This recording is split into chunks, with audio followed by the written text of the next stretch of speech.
let me go through the social engineering attacks. I'll try to introduce to you what is social engineering and talk about phishing, and then show you a couple of demonstrations which are normally used by us in uh, educational talks. So let us quickly go through. Before getting into the actual talk, let me show you a couple of real-time threat maps in the dashboards of two vendors, the Fortinet and the Kaspersky. Most of you must be aware of Kaspersky. We install some antivirus softwares, okay, in our systems. So this particular dashboard, it shows you the number of attacks that are originating from a given source, a given geographical location, and targeted to which location across the globe. So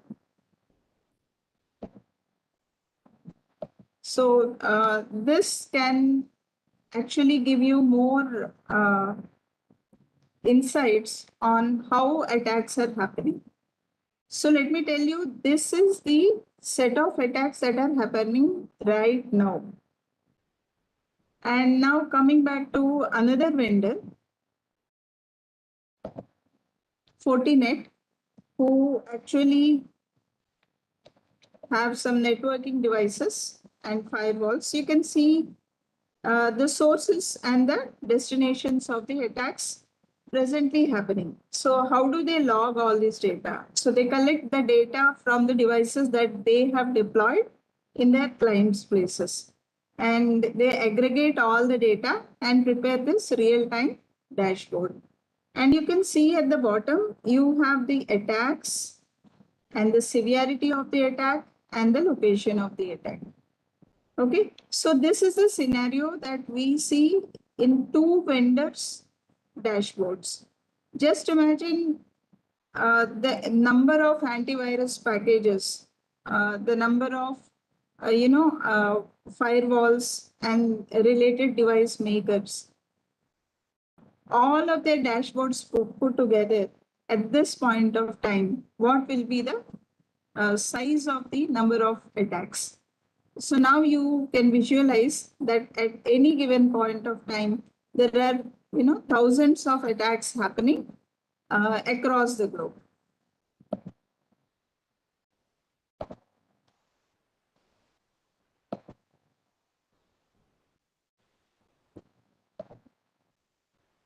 Social engineering, it is an organized process. So it is a term used for a broad range of malicious activities accomplished through human interactions. It uses psychological manipulation to trick users into making security mistakes or giving away sensitive information.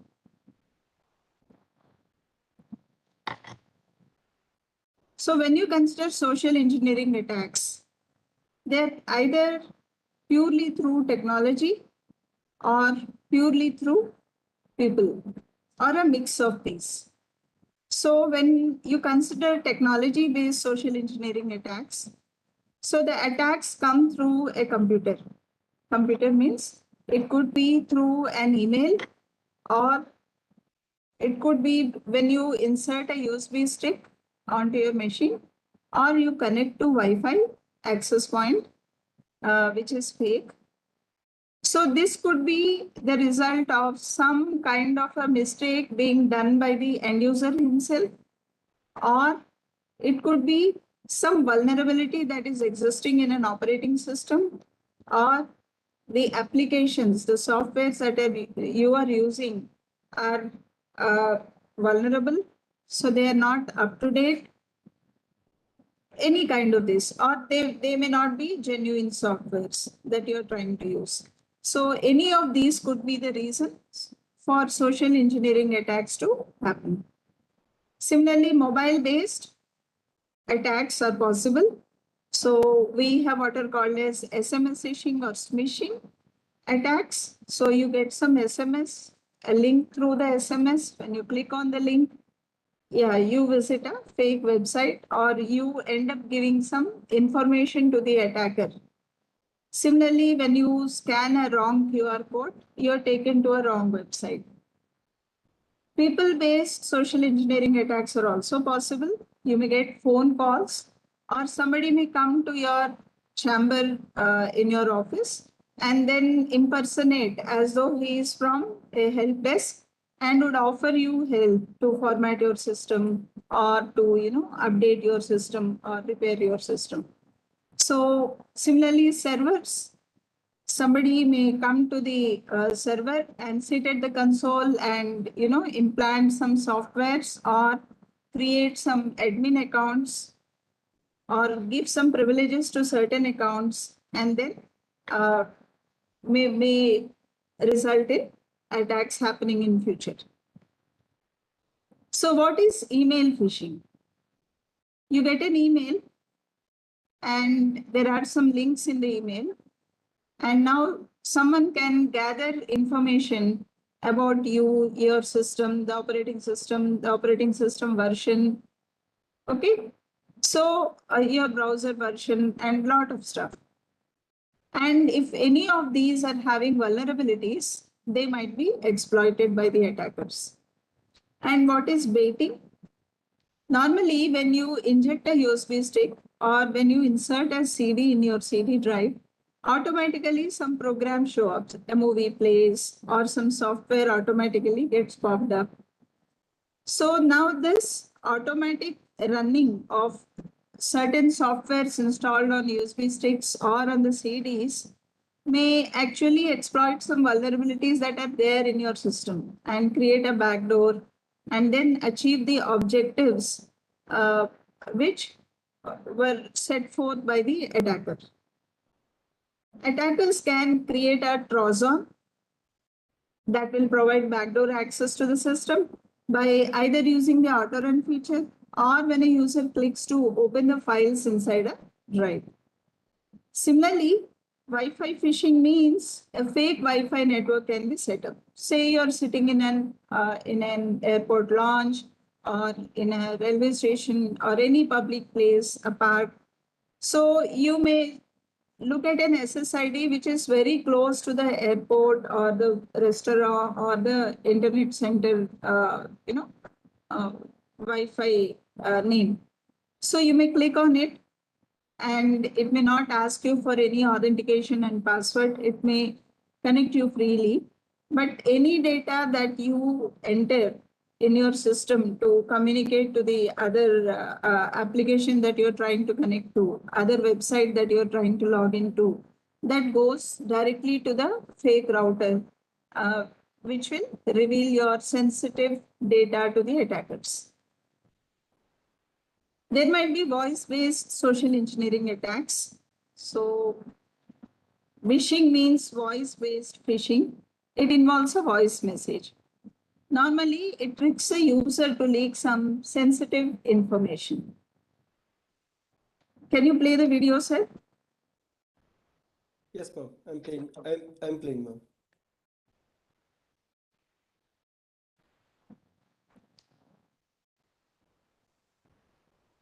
ATM card के last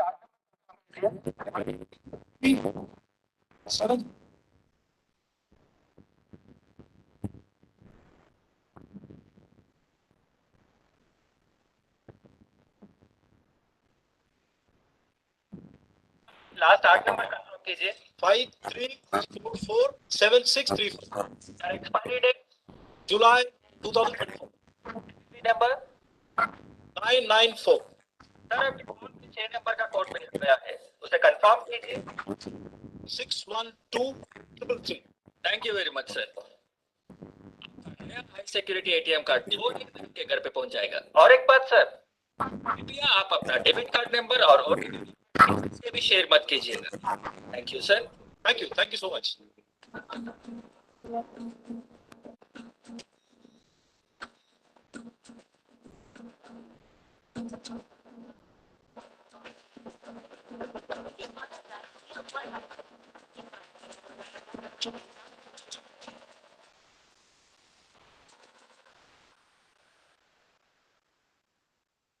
hello sir, हम SBI bank से बात कर रहे हैं।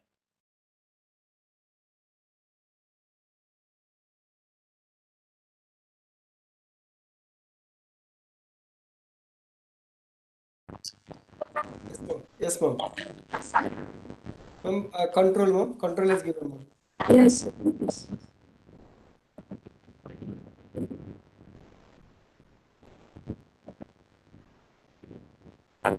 This is phishing voice. It's called as phishing attack. Most of you must have There is some disturbance at your end, ma'am. Voice. There is some disturbance at voice.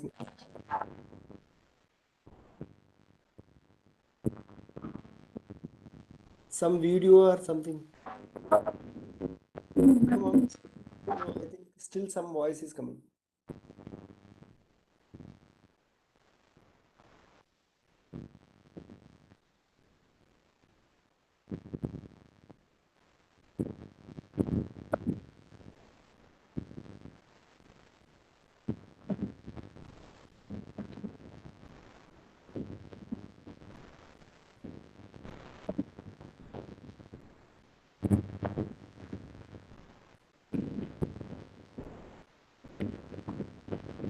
Somewhere.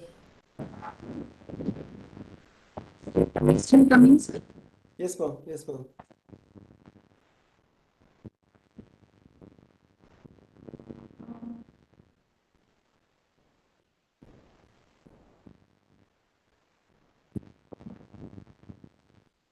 Any other files are open, ma'am, or any jock maybe you have to fit the jock fully tight, ma'am.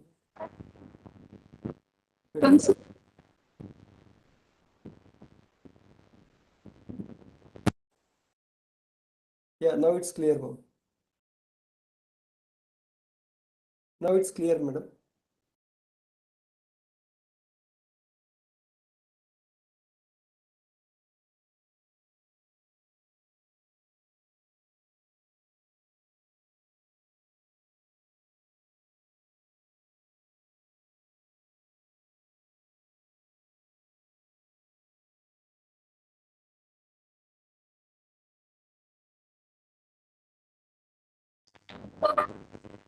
No, no, ma'am, no, ma'am. Still some voice.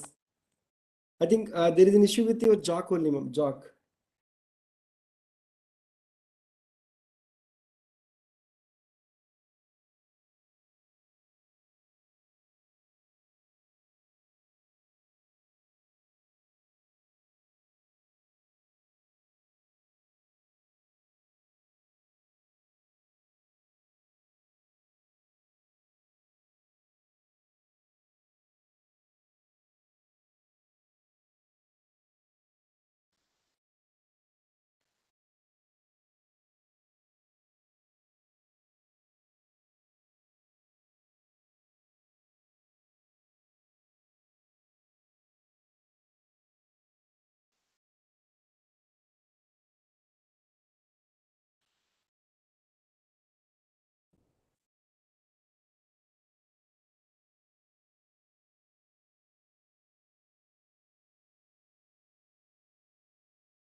Yeah, I think ma'am will join back, sir. Like if you have any questions, you can keep it in the chat area. So ma'am is trying to explain like what is a phishing attack and what was the phishing attack kind of thing. So in the video, I have seen it very clearly. So that is called a phishing attack. So in this phishing attacks, normally you will be getting a calls says that like your credit card is expiry, debit card is expiry. Otherwise, you have to change the KYC. You have to do the KYC verification.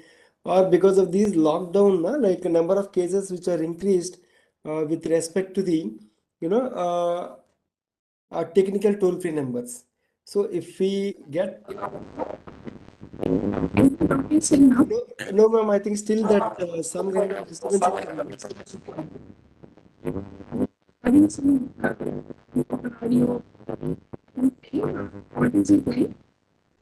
No, some kind of sound along with your voice, background voice buzzing, some kind of buzzing is coming. Uh-huh. Now it is clear, ma'am. Now it is clear. Now it is clear. Okay, Yes, I'll ma'am. share. Yes, ma'am. Give me share, sir. Yes, ma'am. Sorry, sorry.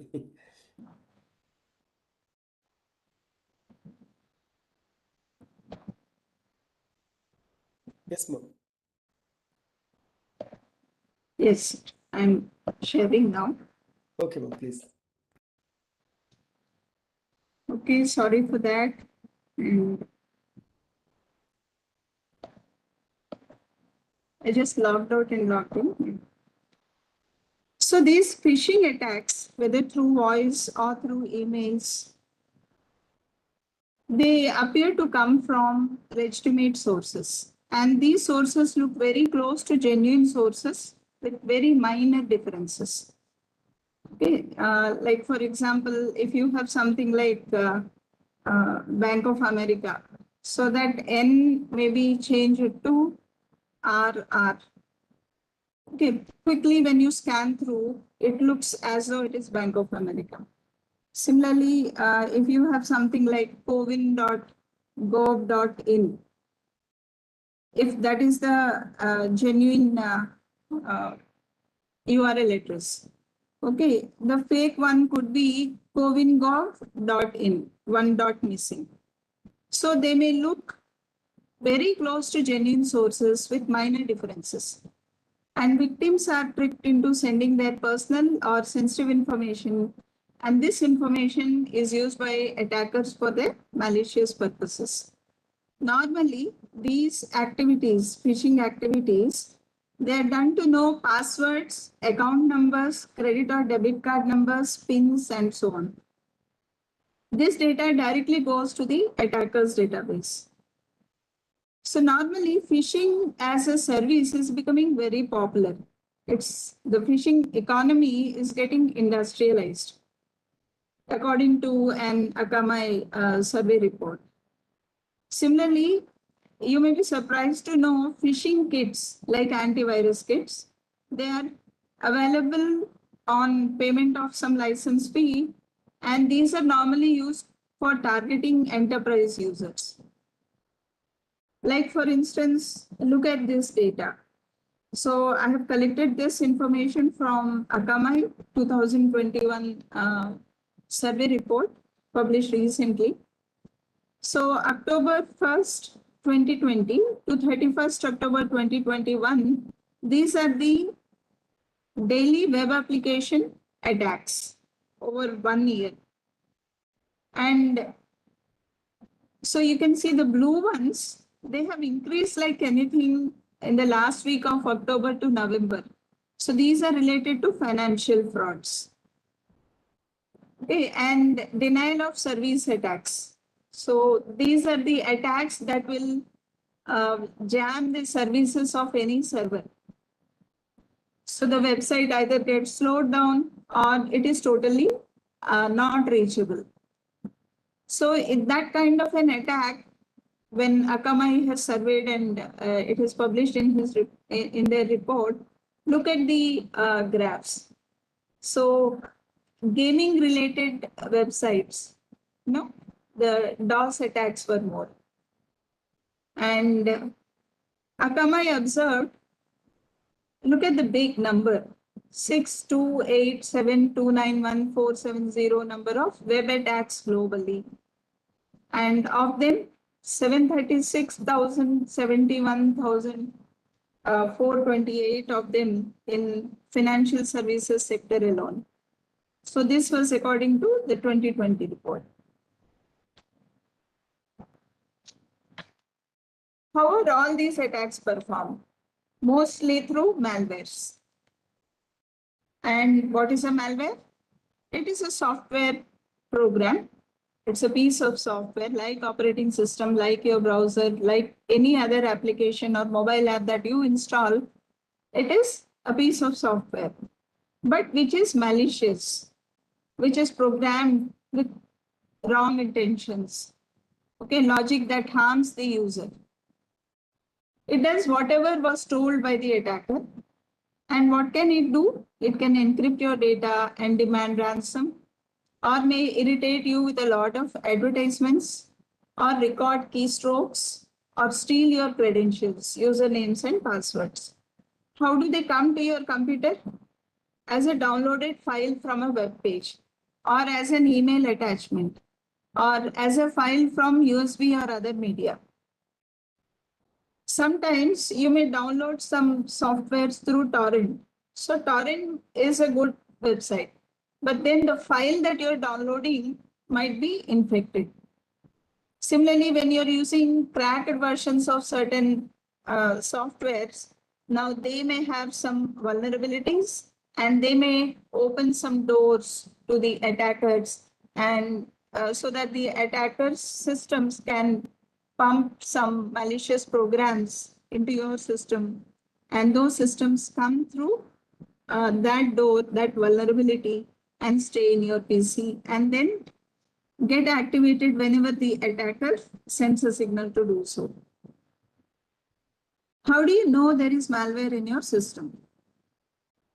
When your CPU is, continuously executing, it's running, and or the system is hanging up and is not responding to any mouse click or any command, say the whole system is jammed up, frozen. There are some strange icons on the desktop, or there are some strange files in the folders, or the files in your system get encrypted, or sometimes you notice that some files are deleted. So virus, worm, Trojan, ransomware, spyware, adware, botnet, keylogger, these are all different names for malwares. There are many more. I have mentioned only a few. So there are lots of different types of malwares available, even viruses. In the category, in the class called virus, you have different kinds of viruses. Worms, you have so many. Trojans, ransomware, spywares.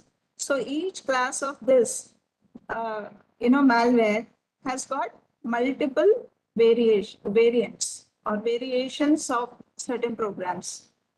It is said in a survey that 230,000 new malware samples are produced every day.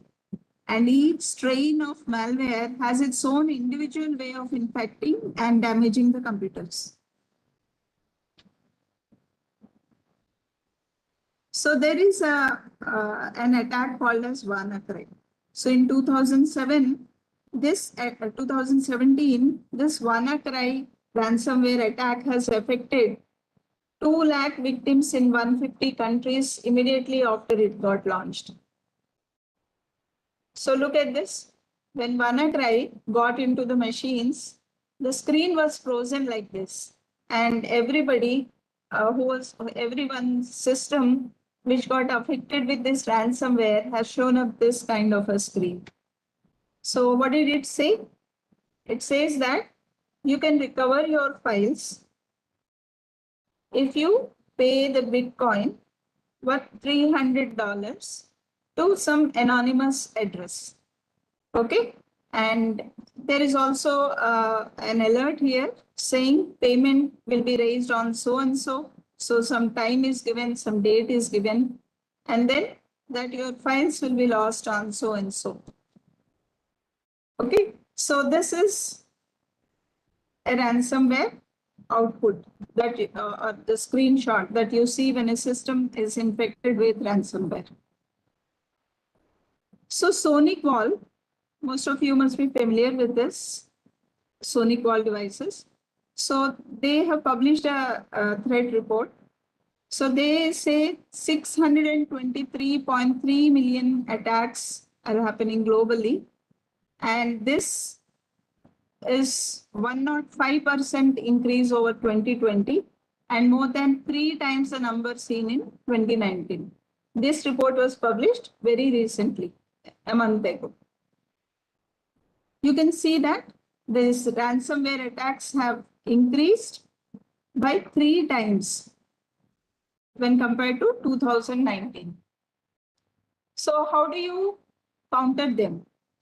use antivirus softwares, visit only genuine websites, use only licensed softwares.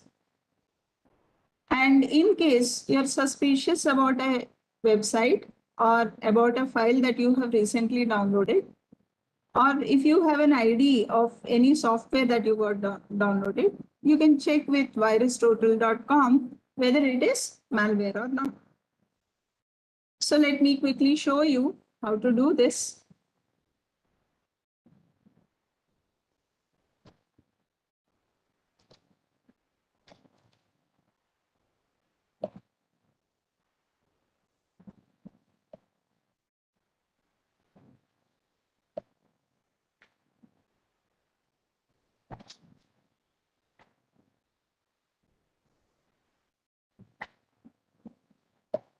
Let me load the website Virustotal.com. I'm sharing it to you.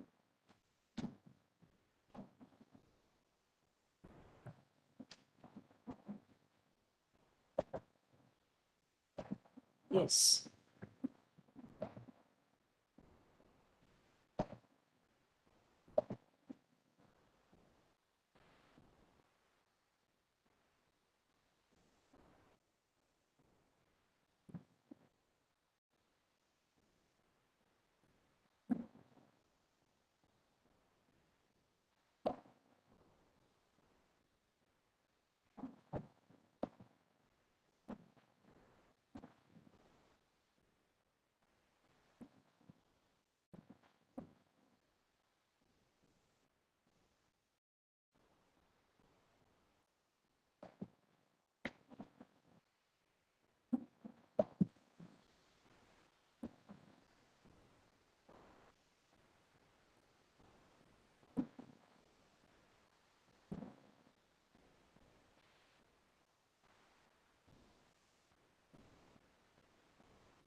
So I'm running this application in a virtual box because it is something related to malware.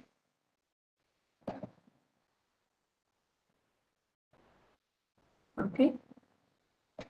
And yeah.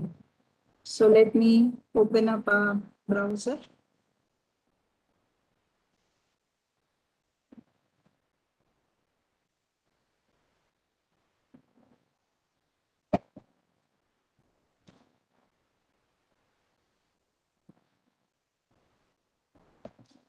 And I'm typing in virustotal.com. And look, I have an ID of a ransomware. So I just type the ID. So ID is like your PAN card number, your Aadhaar ID, which will lead to your identity. So this ID is leading to a malware called as ransomware, called as WannaCry, the one that I have shown you now. So it was asking for Bitcoin, worth some $300. So this is the ID of that ransomware. And you can see 61 security vendors, Fortinet, McAfee, Kaspersky, and Bitdefender, all of them, they have marked it as Trojan, ransomware, and WannaCry. Okay. And there are many IDs, like we have multiple IDs, driving license number, or PAN card number, or Aadhaar, or employee ID. So these are different algorithms, crypto algorithms, through which these IDs can be generated, MD5, SHA-1, SHA-256, and so on. The one you see at the top, which I have given as input, is the SHA-256 digest. Okay, so this is the unique fingerprint of that particular malware. Now, say for example, I have a URL and I really want to know whether that website is genuine and I can visit or not. So I can type the URL and look, c.in is the one that I have typed, and all the vendors say this is clean. Okay, no security vendors have flagged this URL as malicious. So it is safe to visit that website. And if you want to examine, like you downloaded a file and you are in doubt whether you should execute that file in your system or not, whether you can install that software in your system or not. So you can upload that file. So I have downloaded a malware sample just for educational purposes.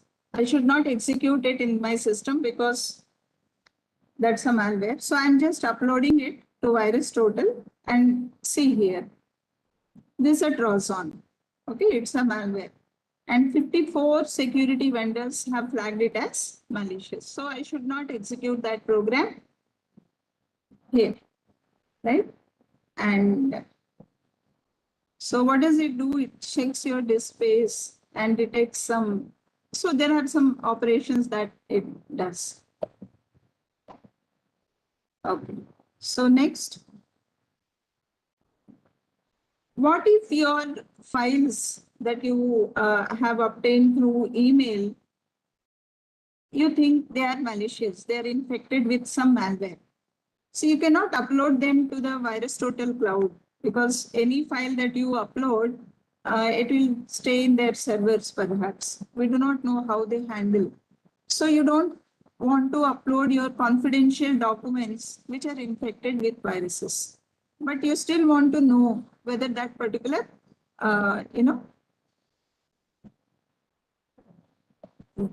whether that particular file is infected with virus or not. So I have a program here called #calci, which I downloaded from the internet.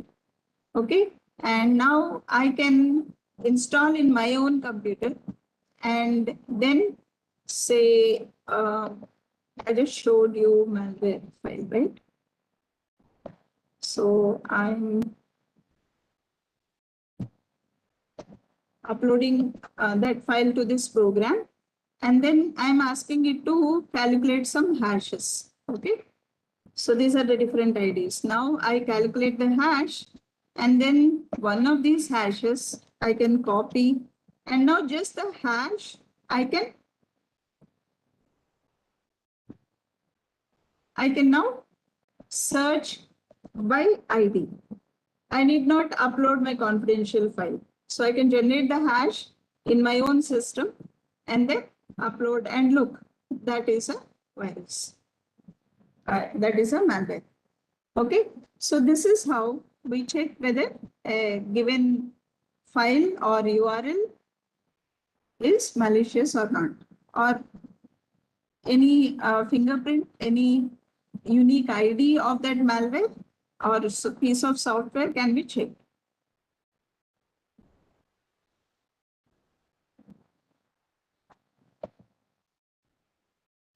So we'll go back to our presentation.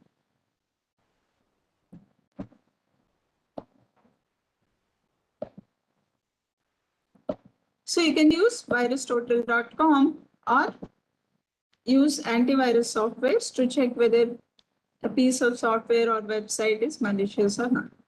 What if malwares get into organization systems, or what if malwares get into individual systems? I'll make you walk through a few case studies. So Sony Pictures hack.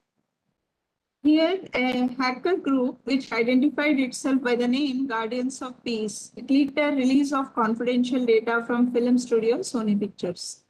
And the data included personal information about Sony Pictures employees and their families, emails between employees, information about executive salaries at the company, copies of the then unreleased Sony films, plans for future Sony films, scripts for certain films, and lots of other information. And not just this, those attackers have also employed a variant of Shamoon Viper malware to erase off the Sony computers' infrastructure. Why was all this done? Because Sony was about to release a movie called The Interview, which is about a comedy about a plot to assassinate some North Korean leader. And they threatened terrorist attacks at cinemas screening the movie. So US cinema theaters opted not to screen. And so Sony elected to, cancel the film's formal premiere and mainstream release and went on for a digital release the next day. Just imagine data of all the employees, future scripts, and all the existing data is out to the public. So that is the kind of havoc that a malware can cause. LinkedIn hack, once in 2012, 6.5 million user accounts were stolen according to Wikipedia. And then 2016, 100 million email addresses and hashed passwords, again were released. And later on, they were posted in dark web and they were put on sale for a small amount. And recently, last year too, there was news in the media that about 700 million users' data is leaked. But let us not get into further details. But look at Netflix email scam. So 110 million Netflix subscribers, they got an email to fill up a form which required some credit card details. And just imagine, out of 110 million users, even if 1 million they respond to, the attacker's job is done. They would have, a lot of credit card details to transfer money into their accounts. Then the WannaCry software that which I have shown you. Okay, so this is the news related to that. And there are many more, like Power Grids are attacked, Air India data breach occurred, and a lot of databases are found breached. And news in the media talks about cyber attacks, which were the cause of power attack in Ukraine long ago. And then a lot of other attacks because of malware. So here is an interesting one. So Colonial pipeline ransomware attack. Recently, less than a year ago, Colonial Pipeline, an American oil pipeline system that originates in Houston, Texas, and carries gasoline and jet fuel mainly to the southeastern United States, suffered a ransomware cyber attack that impacted computerized equipment managing the pipeline. In response, Colonial Pipeline Company halted all the pipeline's operations to contain the attack. With the assistance of the FBI, Colonial Pipeline paid the requested ransom 75 bitcoins, which is $4.4 million within several hours after the attack. And the hackers then sent Colonial Pipeline a software application to restore their network, but it operated very slowly. Even stock exchanges are not spared. Many government officials keep getting a lot of phishing mails. And there was a news in the media that luckily NIC could warn the officers not to open, so there was no damage. And then there are a lot of other malwares which literally disrupt the enterprises' networks. How do attackers launch these attacks? How do they gather information? There is a lot of support available on the internet itself. There are a lot of tools available for purchase and otherwise too. So to know your machine IP, somebody may use some website called as grabify.link. So through which they can create a URL and send it to you through an SMS or an email. When you click on that email link or the link that you get through the SMS, they can now extract information about your latitude and longitude, about your machine's IP address or your mobile device's address, IP address, and about the operating systems that you use, and lot of such stuff. So people may also send you fake mails. Now, can somebody help me out by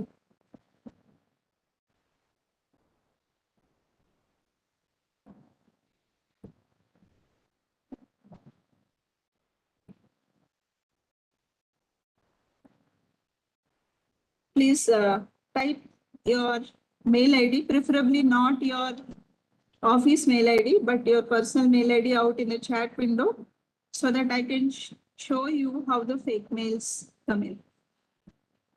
Anyone, please volunteer? No harm. Your mailbox will not be touched.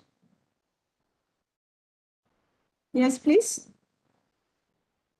Any of your personal email IDs, maybe you can just keep it in the Personal chat. mail ID. Thank you. MK Okay. So I'm using Mr. MK Jain's mail ID, and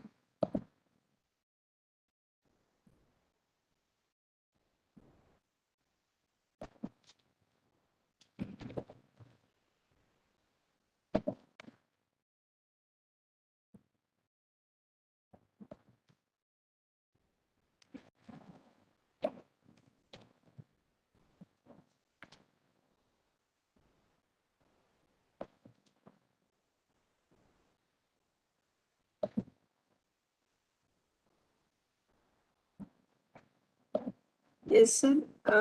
So did you send me an email before? Have you ever sent me an email?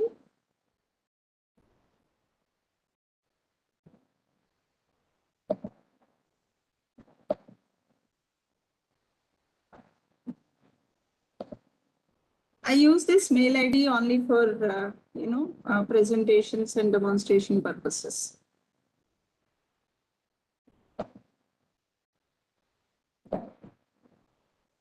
Let us wait for a while the mail is delivered.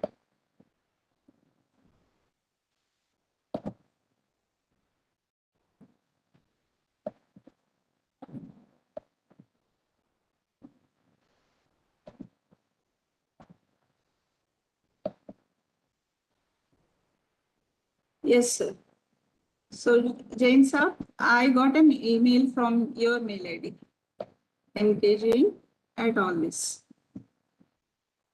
Okay, sir. And I got a message, please renew your subscription by clicking the link here. So renew your subscription. So I just hosted a small, program at my own system just to demonstrate it to you. So let me click on this link. Okay, so I got a mail from you. Now, because if I know your name and mail ID, I would think it is from you. So I would click on this link.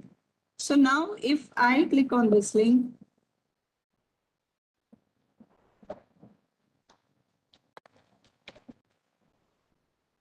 okay, 127.0.0.1, if I click on this link, okay, and if I say mkjain at the rate of 1, 2, 3, 4, 5, 6, if this is my mail ID,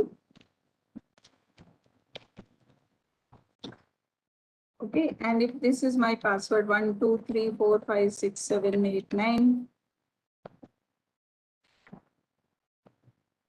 okay, and if I visit my attackers page, look at the attackers page, mkjain.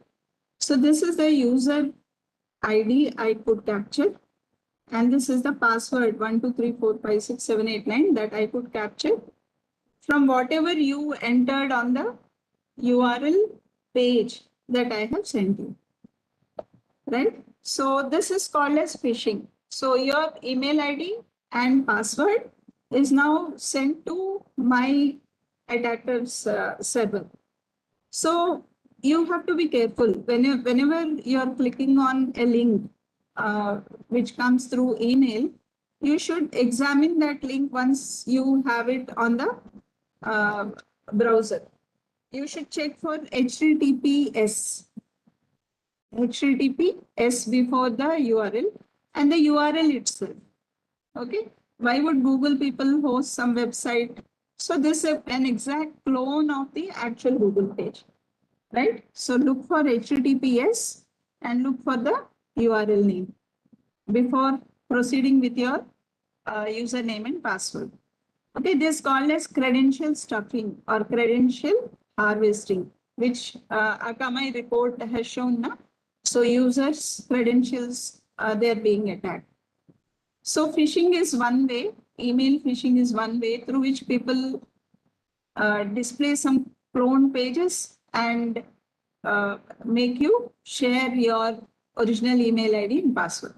Now, when I click on this, I would be taken to the actual Google page. And again, I'll be shown with username and password boxes. So I would think, okay, I might have typed my password wrong.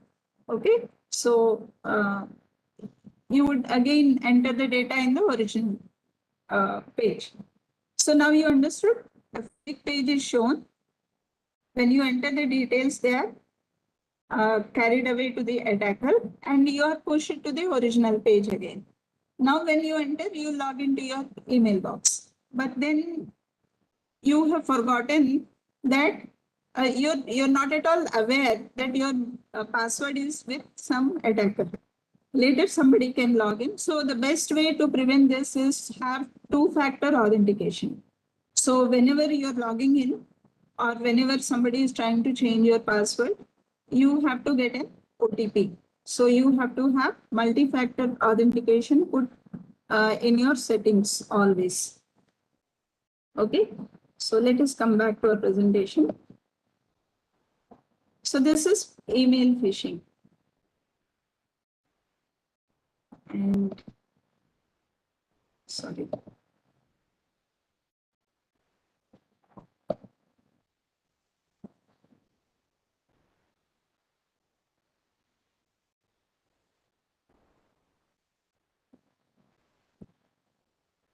So how do you check whether that mail is genuine or fake?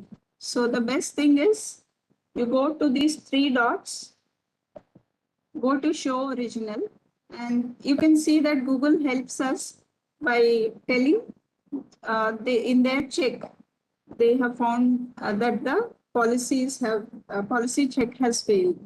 So this same email doesn't cater to the needs of exact formats through which the mail has come.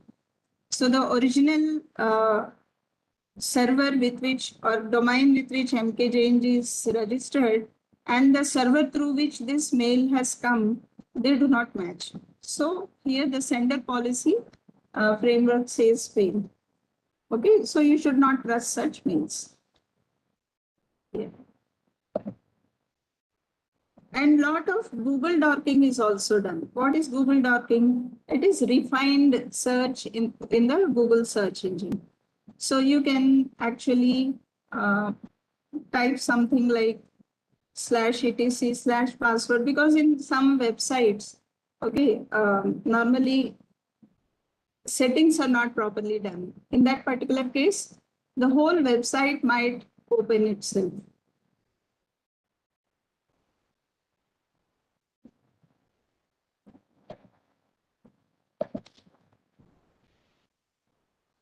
Like this, let us not get into the links, but now you see. So the password files are all open. They have not properly set them. So it is the job of the, systems administrators to take care of all such settings. Similarly, WordPress blogs. Many people, leave out the code open. So the whole code is at the disposal of anyone. So people can just click on this and then browse through, 104 pages here. In this particular website, the whole code, the programs, they're all up in the public and anyone can access that code. So literally they would know everything that is written in the website. So this is called as Google docking. I just showed you a couple of things. There are many, many more search strings. Similarly, exit data.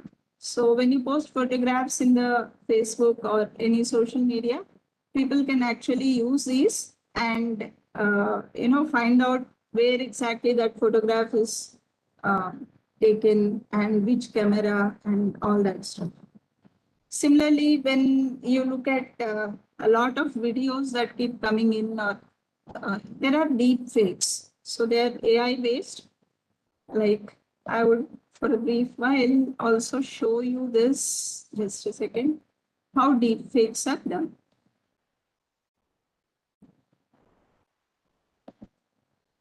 So can you see my picture? This is my cam output. And I have just downloaded and installed some program which is AI based. So now I can, so when I'm talking, okay, Steve Jobs is talking there. I'm, moving my head left and right. I'm smiling, okay, all that. So take any photograph and this is clear, this is done. Okay, so yeah, this can be recorded, the images can be, so Einstein speaks. If we talk about any celebrity, okay, so this is called as deepfake. Okay, this is totally artificial intelligence based. Okay, so we'll come back to our applications. What's this?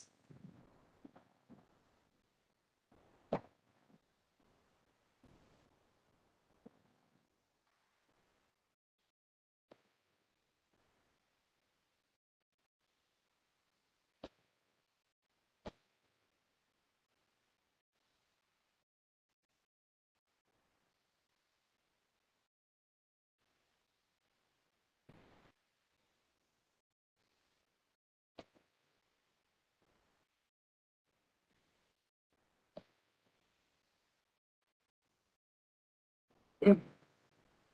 And then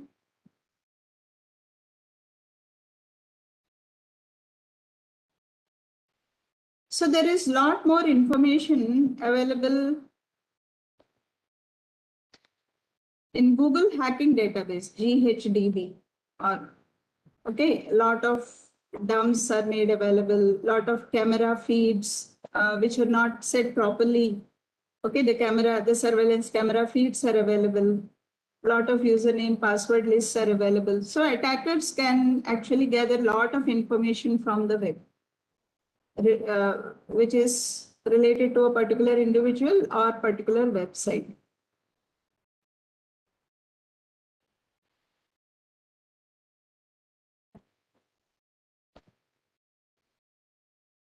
So what is a security breach? A security breach is any incident that results in an unauthorized access of data, applications, services, networks, and or devices, but bypassing their underlying security mechanisms. What does that mean? Someone may not have your username and password, but can still have access to all the data. How is that possible? So like Google search engine, we also have a data breach search engine. Okay, so the database breaches that were performed, the data that is obtained is all put here. So like in Google search engine, we can search for any person information or any organization's information or a location's information. Here, people can find out the databases that were obtained after certain websites were hacked and the data got breached.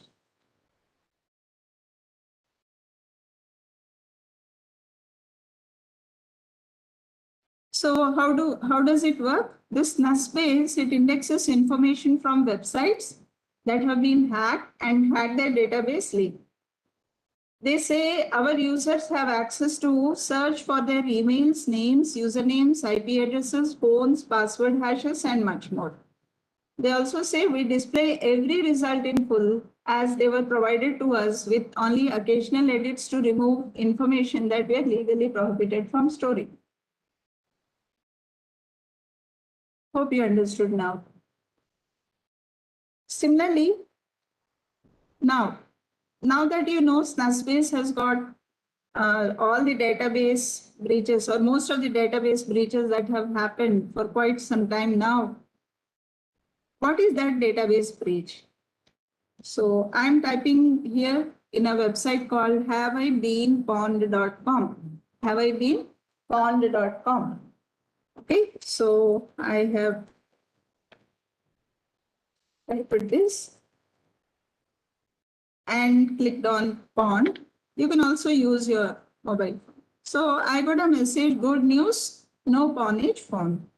So no breached accounts and no pays. Subscribe to search sensitive breaches. Anyway, so this is the comment I got. Now, please check your own mail IDs that you normally use to subscribe to websites for downloading of songs or for making payments or for booking air tickets or whatever. You must have subscribed to a lot of websites with a particular mail ID. Now, type that mail ID here and check if you have found any websites here. So can you type in the chat window if someone has found some websites where their mail ID has figured out in some database breach? Anyone, please? No one? Haveibeenpwned.com. Please check and post in the chat window. Well, I'll progress to the next slide.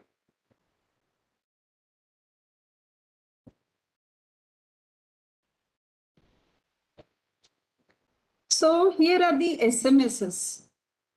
You also keep getting some SMS like this and a link like this. This is called as phishing or phishing through SMS. They send an SMS with a fake link, like just now I have shown you now how the Gmail username and password can be taken away. So the same way, this link would display you some text boxes, and if you type some data in it, that will be taken away by the attacker's system.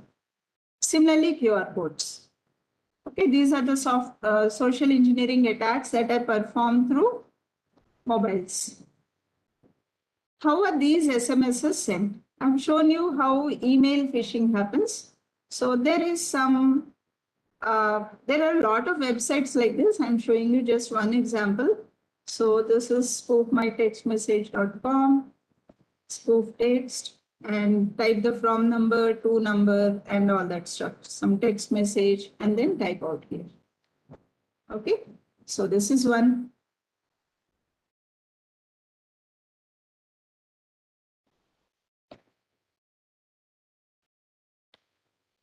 So somebody may display a Facebook-like page or some bank page which looks like the bank. So these are all cloned pages. Okay, or your own company's page or your own web page or blog page. Okay, now if you click on that SMS link and then type your email and password here, now you know where will this email and password go, because look at the URL here. So even this SMS link, it doesn't have an HTTPS, and it's not facebook.com, but it says some San August in tourism and so on. Why would Facebook wala host his page on somebody else's website, right? So you have to look at the URL, check for HTTPS, okay, and then check for the URL name, and then only provide your data. Yes, people may impersonate, an attacker can, yeah, Vijay Goyalji. Oh, lot of data breaches. So what will you do next? Vijay Goyalji, because your mail ID is shown up in several website breaches, the next thing you have to do is change your passwords immediately. Or if you're not using those websites anymore, delete your user account from there. And most important thing is, normally people tend to make use of the same password for multiple pages, for multiple websites. So in that case, immediately change all other user account passwords, because somebody else knows that this is the username password combination. Okay, sir. Next. Attackers, they may come physically to your office and then implant a backdoor. And it could be a persistent trapdoor, which opens up a connection to any particular attacker's website. So attacker's website will be fully in, so your system will be fully in control of the attacker.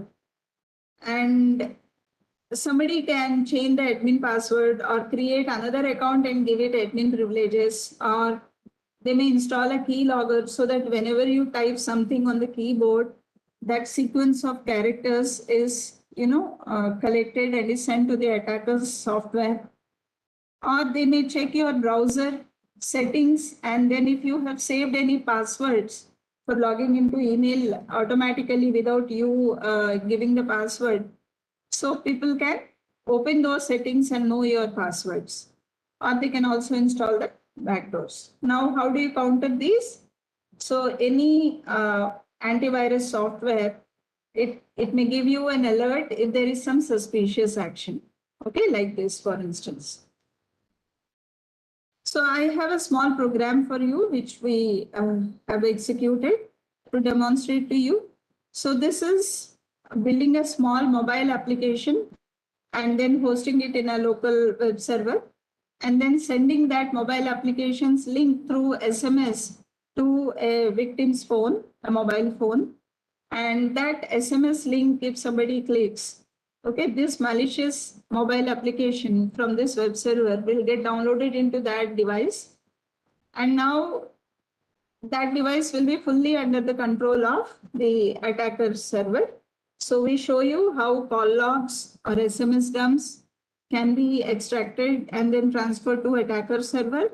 And also the attacker can send an SMS to somebody through that phone, victim's phone. Okay, and he can also control the ringer, set it to ringing tone or vibration tone, do a lot of stuff like that. So this is about creating a malicious application. So there are some frameworks called as Metasploit frameworks, which we have used. So these are some tools available for educational purposes, and they were totally carried out in the local network. So the attacker's machine was a laptop itself on which this program was run, and the victim's phone was also in the same network. Okay, so the SMS was sent, and when the victim has clicked on the link, you can see a connection gets established between attacker's machine and this malicious app that got installed in the victim's mobile. So now you can see systems information, Android, OS so-and-so version, dump SMS, fetching 757 SMS messages, dump call logs, a text file. So 500 SMS were dumped into a text file, and then set audio mode. Okay, so ringer mode is changed. And now go to the attacker's machine and look what the attacker has access to. So just go to that folder, and this e-hacking mobile application, the dump, you can open the SMSs, you can open the call log history, and then find out who, all that information. Okay. And So what are the other things we need to know about? So to stay anonymous and have security in place, the recommended things are Protonmail, like Gmail. It claims to provide anonymity and security. Epic browser, so it will not track your user browsing behavior, which links you're clicking, how long you're staying on a particular web page, which side of the page you're clicking the most. So what are the places where the advertisements you're viewing the most, left side or top or right side, and all that stuff. Lot of information is tracked by regular browsers. But then Epic browser claims to uh, preserve privacy of the user browsing behavior. Then we have search engine like Google. Here we have DuckDuckGo, which offers privacy. Then we have Signal app. Most of you must be familiar with this. So about a year ago, WhatsApp and Signal, there was huge competition. And temporary emails, we have 10minutemail.com. Like Goelji was saying, he subscribed to several websites, and now those websites, the data got breached. So his email and password are there in those database breaches. So anyone who gains access to that database breach, then they know his email and password, which he set for that particular website account.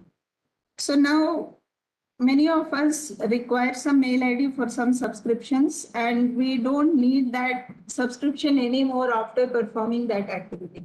In that case, we may go in for 10-minute mail, then and discard that mail immediately. And other important websites is like, if you find any video going viral and you want to stop it, so you may go to something called as stopncii.org.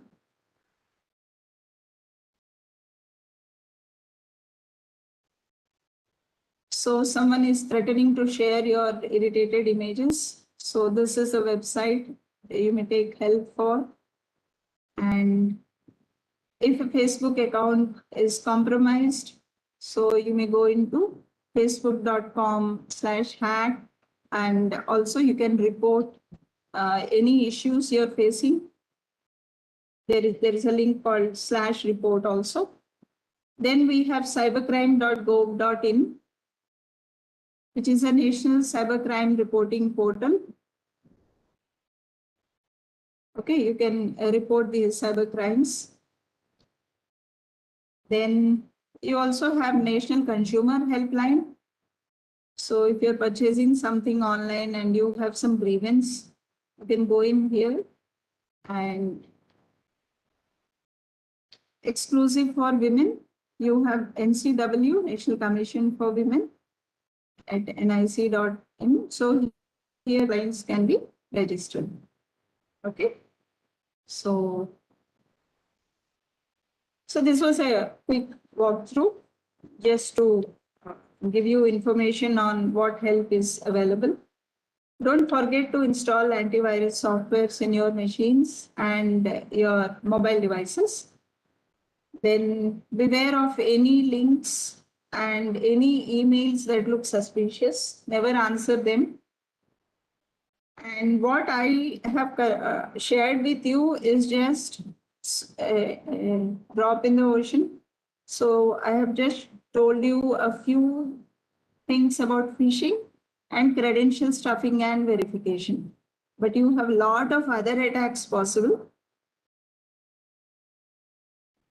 And information security awareness education, information security education and awareness program is maintaining a website called infosecawareness.in, wherein you have lots of information for children, students, women, family, police, teachers, government employees, and system or network admins. So you can visit this. They're posting in information every now and then. And thank you so much. I'm open for any questions. Thank you, ma'am. Thank you so much. I think there are some questions. Let me read out for you.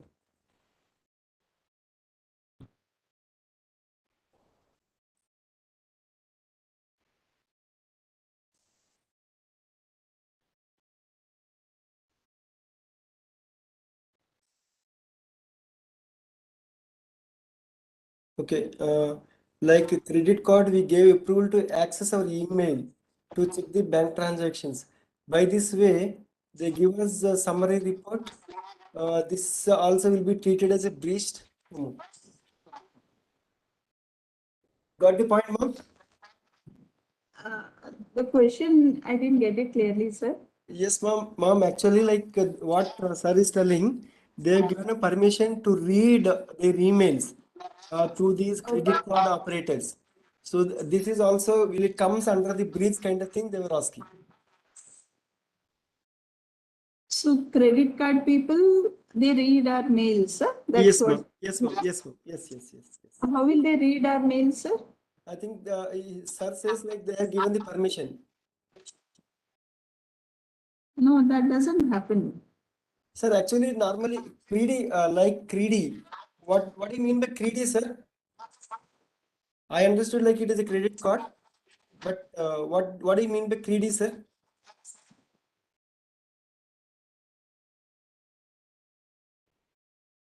Greedy is a app. Okay, okay. Sir, like if you have given a permission, definitely they'll read. That is not a breach, actually. Normally they won't read, they will take the permission, but they won't read. But whenever it is required, they may read.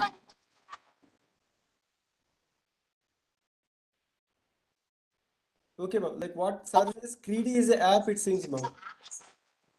Summary of all credit card details in app. It's a cred, sir, that is not greedy. Cred. Okay. C-R-E-D, cred. Okay. So the So cred that is means a you app. have subscribed to it, sir. You have subscribed to it and you have given permission to it to read all your mails. You gave the access. Yes, yes. Okay. The cred app is there, ma'am. Like where like if you give if you provide the mobile number, all the credit cards which are associated with that mobile number will be displayed. So if we allow them, they will display the credit card transactions, balances, payments, and all such kind of things. So that is the thing. Okay, okay, okay, ma'am. All right, sir. If you have given like they will read, but it is not breached because you have given the permission to them, and they will access. They may access, but I don't think so. Like they will be reading whole lot of your mail, but some keywords they will collect and they may use it. All right. I think that is only the question, ma'am, as of now. So thank you, ma'am, for your time and as well as enlightening on these malware and social engineering attacks, ma'am. Thank you. Thank you so much. Thank you, sir. Thank you so much. Thank you, ma'am. So yes, ma'am. So we will just move on to the next session, ma'am. Thank you.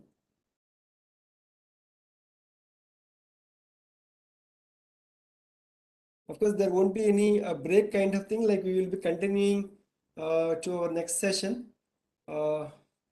Next session on social networking, security and secured financial transactions. As I told you, like we are also going to introduce you to the e-learning and assessment. So now the time is already 3:50. So that means like 20 minutes we are lagging. So if we continue beyond 4:30, is it fine? Somewhere up to 4:50, 4:55, will it be fine? Can you please say yes sir, no in the chat area? Please elaborate synchrony. Yeah, I will tell you, sir, no problem. Okay, okay. Thank you so much. Then we may continue beyond 4:30. So please be with me. All right. Thanks. Thank you so much, sir and madam. So now we are going to talk about this social networking. Like in and out, like most of the people were using the social networking platforms for various reasons. Either it could be personal or it could be some official activities or some what are the activities, you name it, any activity, somewhere or other, like all these social networking and social media apps are involved anywhere. Okay. So let me give you the brief differentiation between social networking and social media.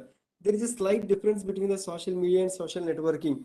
So we always listen these words, social media and social networking. That's only the reason I thought like I should give you some kind of differentiation between these two things. So one is the social media is a one-way communication, but whereas in the social networking it is a one-way, bi-directional, multi-directional, whatnot, multi-directional to multi-directional. This is one to one, one to many, many to one, many to many.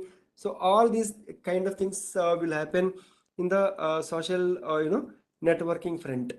Okay, this is the definition of basic definition of social networking. It is not so-called definition, like it is just meaning of social networking.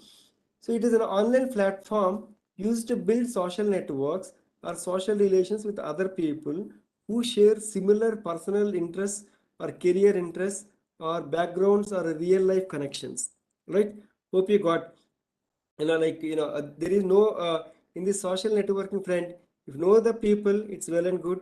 If you don't know the people, the other side person, we don't know who they are, whether he's a male or a female or a boy or a girl or a senior citizen or some XYZ. Right? We don't know whoever it is. Right? Do you think internet has any boundaries? Officers, can you please say yes or no in the chat area? Do you think internet has any boundaries? Internet has any boundaries? Please say yes or no. No. Okay. Janardhan sir was telling no. Srinivas sir telling no. Okay. Any other? Only two.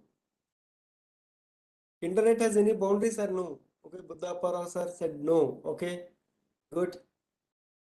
All right. All right. So many of the time, most of them are telling like internet doesn't have any boundaries.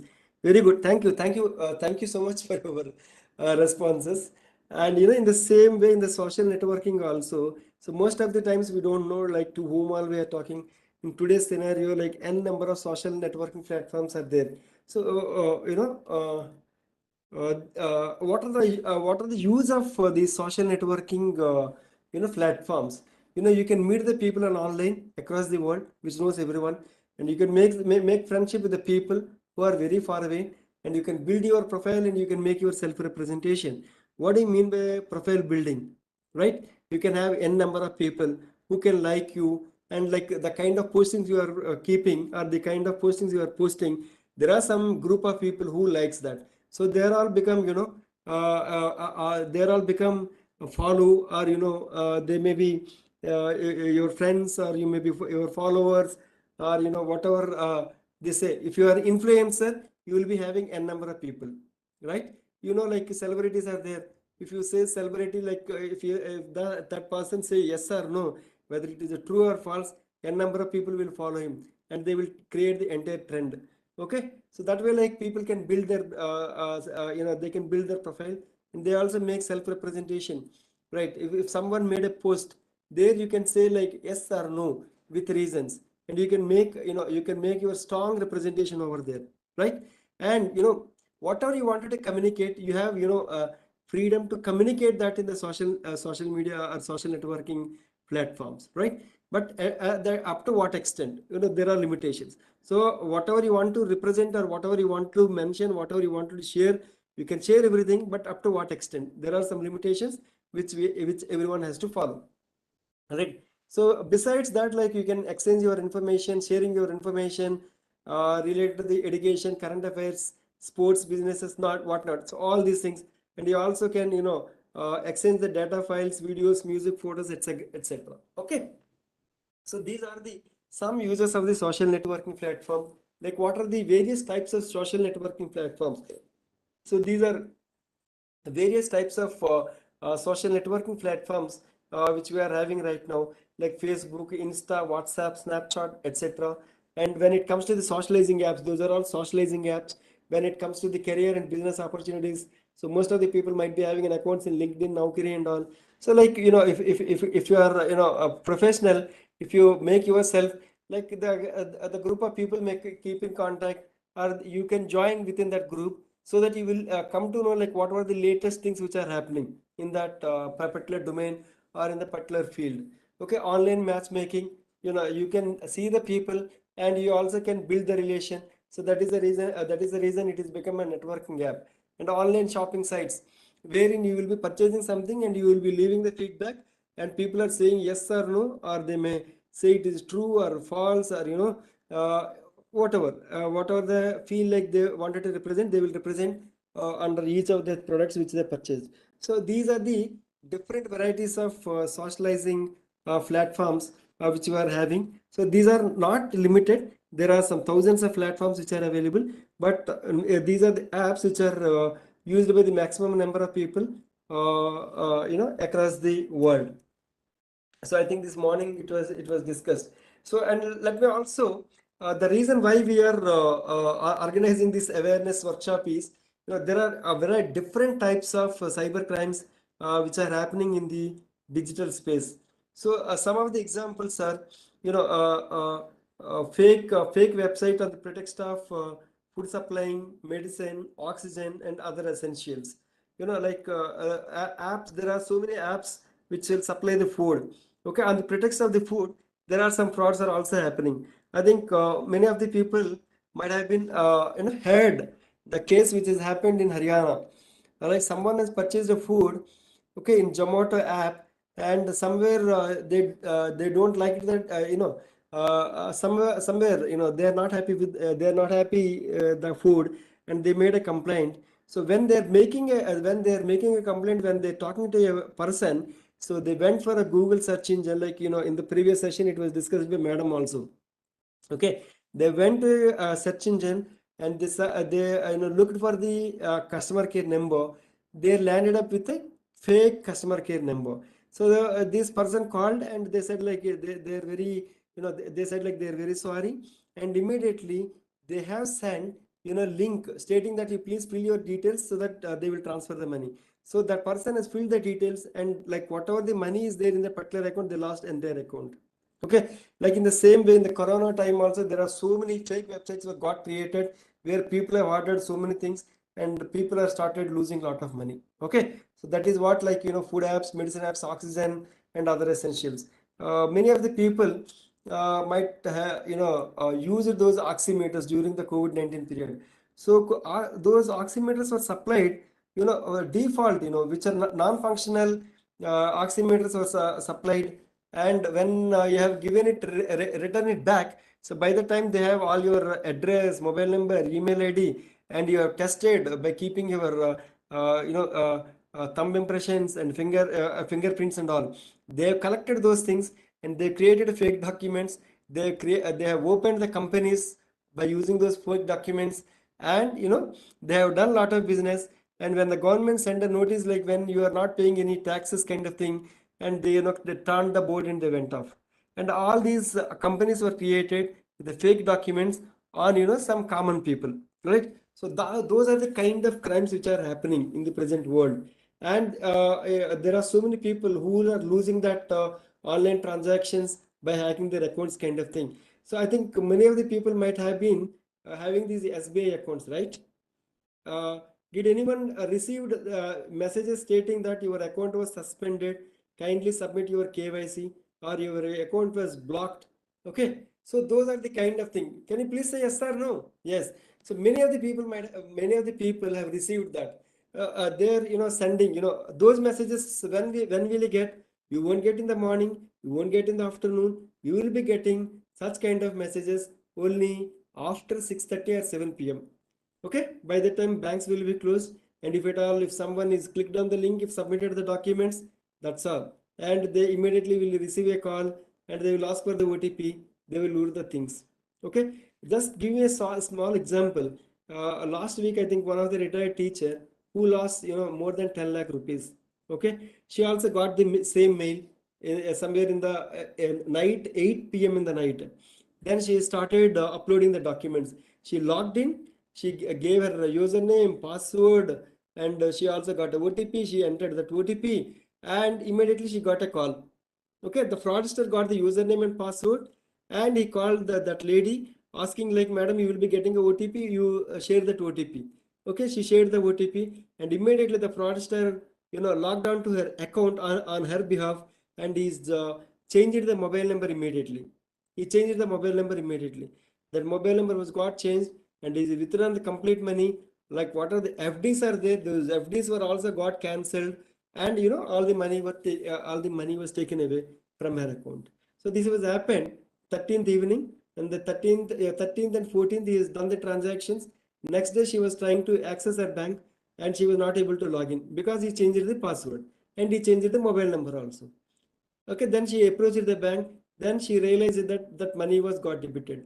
Then the bank people are asked her, then she told like this is what it is happened. Okay, so there are so many such kind of cases which are happened during from last 6 to 8 months with respect to the bank accounts. Okay, so we have to be very careful enough when you receive any such kind of messages. Try to neglect or try to remove it immediately from your inbox. Don't respond such kind of messages. Okay, and creating a fake social media accounts of influential officers, like if you are an IAS IPS officer, they will be creating fake accounts on your behalf, and they're trying to lure the common people or the people like who are there in the friend list kind of thing. Okay, so such kind of things are also happening. Madam has shown you know like the Fortinet and all such kind of things, like kind of exploitation attacks which are happening, and filming and pornographic content, so circulation, and which is also lead to so many phishing attacks by circulating such kind of content. So these are the some cases which are reported across the country. Okay, these are the some cases which are reported across the country on various aspects. Okay, so normally we always think like if any OTT platform which is costing only 499 rupees, but it is not costing only 499, it is costing your time. And if it is a cool drink, it is only 25, but it is costing your health. Social media, it is not free, it is losing your focus. And if something is free, and you are become the product, will you all agree with this? If someone says like now Women's Day is coming, so Women's Day, like they are offering these ornaments and all these things at this discounted price, and they will be giving all these airlines is giving. So if any such kind of messages, if at all, if you are receiving and if you are responding, and we are going to become a product for those guys.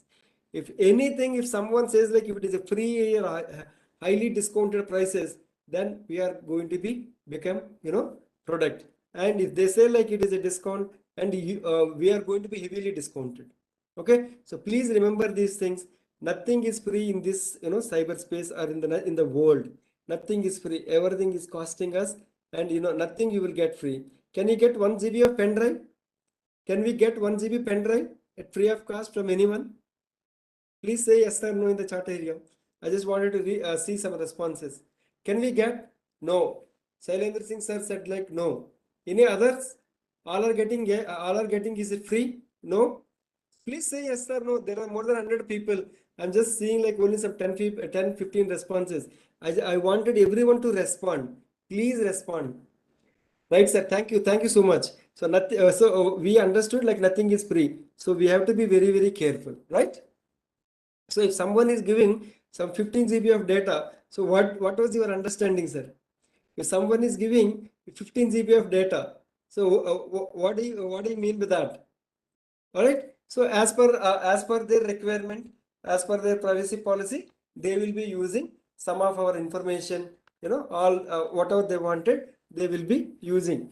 A kind of thing. So that is the basic understanding. One should understand. That's all. Okay. So this post, this print media says like 59% of the Indian adults fell victim to a cyber crime.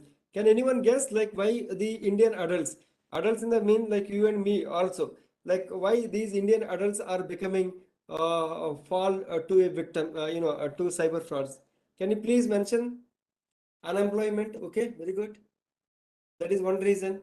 No money. Okay, no money. Okay, adults are become fell victims because whoever is having money only, they become victims, sir. Greed by the cyber secure the fraudsters. Greed, very good. So because like let me take you.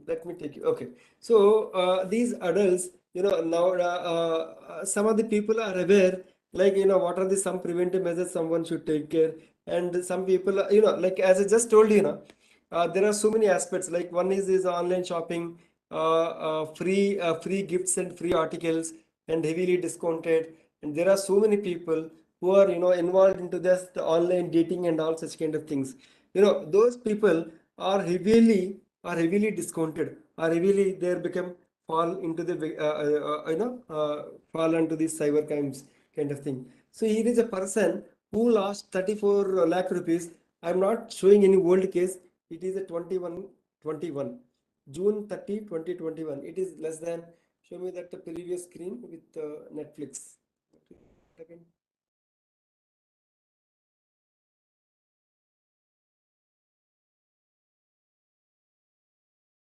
Okay, so just examples. That is an example. Nothing to do with the either someone. What we mean to say, like they're charging that much, but it is costing some of your some of our time and all such kind of things. Okay, so that person was searching something in the internet. So he wanted to invest some money. So after his retirement, he wanted to get some kind of benefit. Okay, he wanted to get some kind of pension kind of thing after his retirement. So he's searching for some kind of investment opportunities. So he got a call, while searching only got a call saying that it seems like you are looking for some kind of investments. So we were offering, this much percentage of interest or whatever. If you invest this much amount, and you will be getting after your retirement, you will be getting this kind of lump sum amount as well as monthly revenue kind of thing. So he listened to that lady, and he's transferred 34 lakh rupees in 36 consecutive transactions. Okay, finally he realized he was got cheated. Okay, so that is the kind of issue. So these are the some statistics across the world which are having this many number of users in the social networking thing. So whenever we are using any of these social media platforms, so some of our information goes out of your hand, like your name, mobile number, email, birthday, photos, videos, mailing address, hardware settings, device settings, battery info, ISP. Do you think all this information is going? Yes or no? Do you think this information is available with the social media platforms? Yes, thank you. And in one of the survey, they have mentioned like, no, okay, Sino sir, your information is not there. All right, so we will just see. All right, so that is also good. If you have some privacy settings, your information won't be, definitely it won't be available. If you are not following any if you are not following any privacy settings, then the information is available. All right, and in one survey says that 88% of the real names are available of the people, and real is available, and home address, home phone number, mobile number kind of thing, and bank accounts.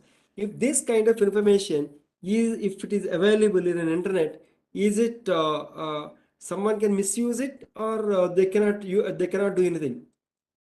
Can they misuse or not?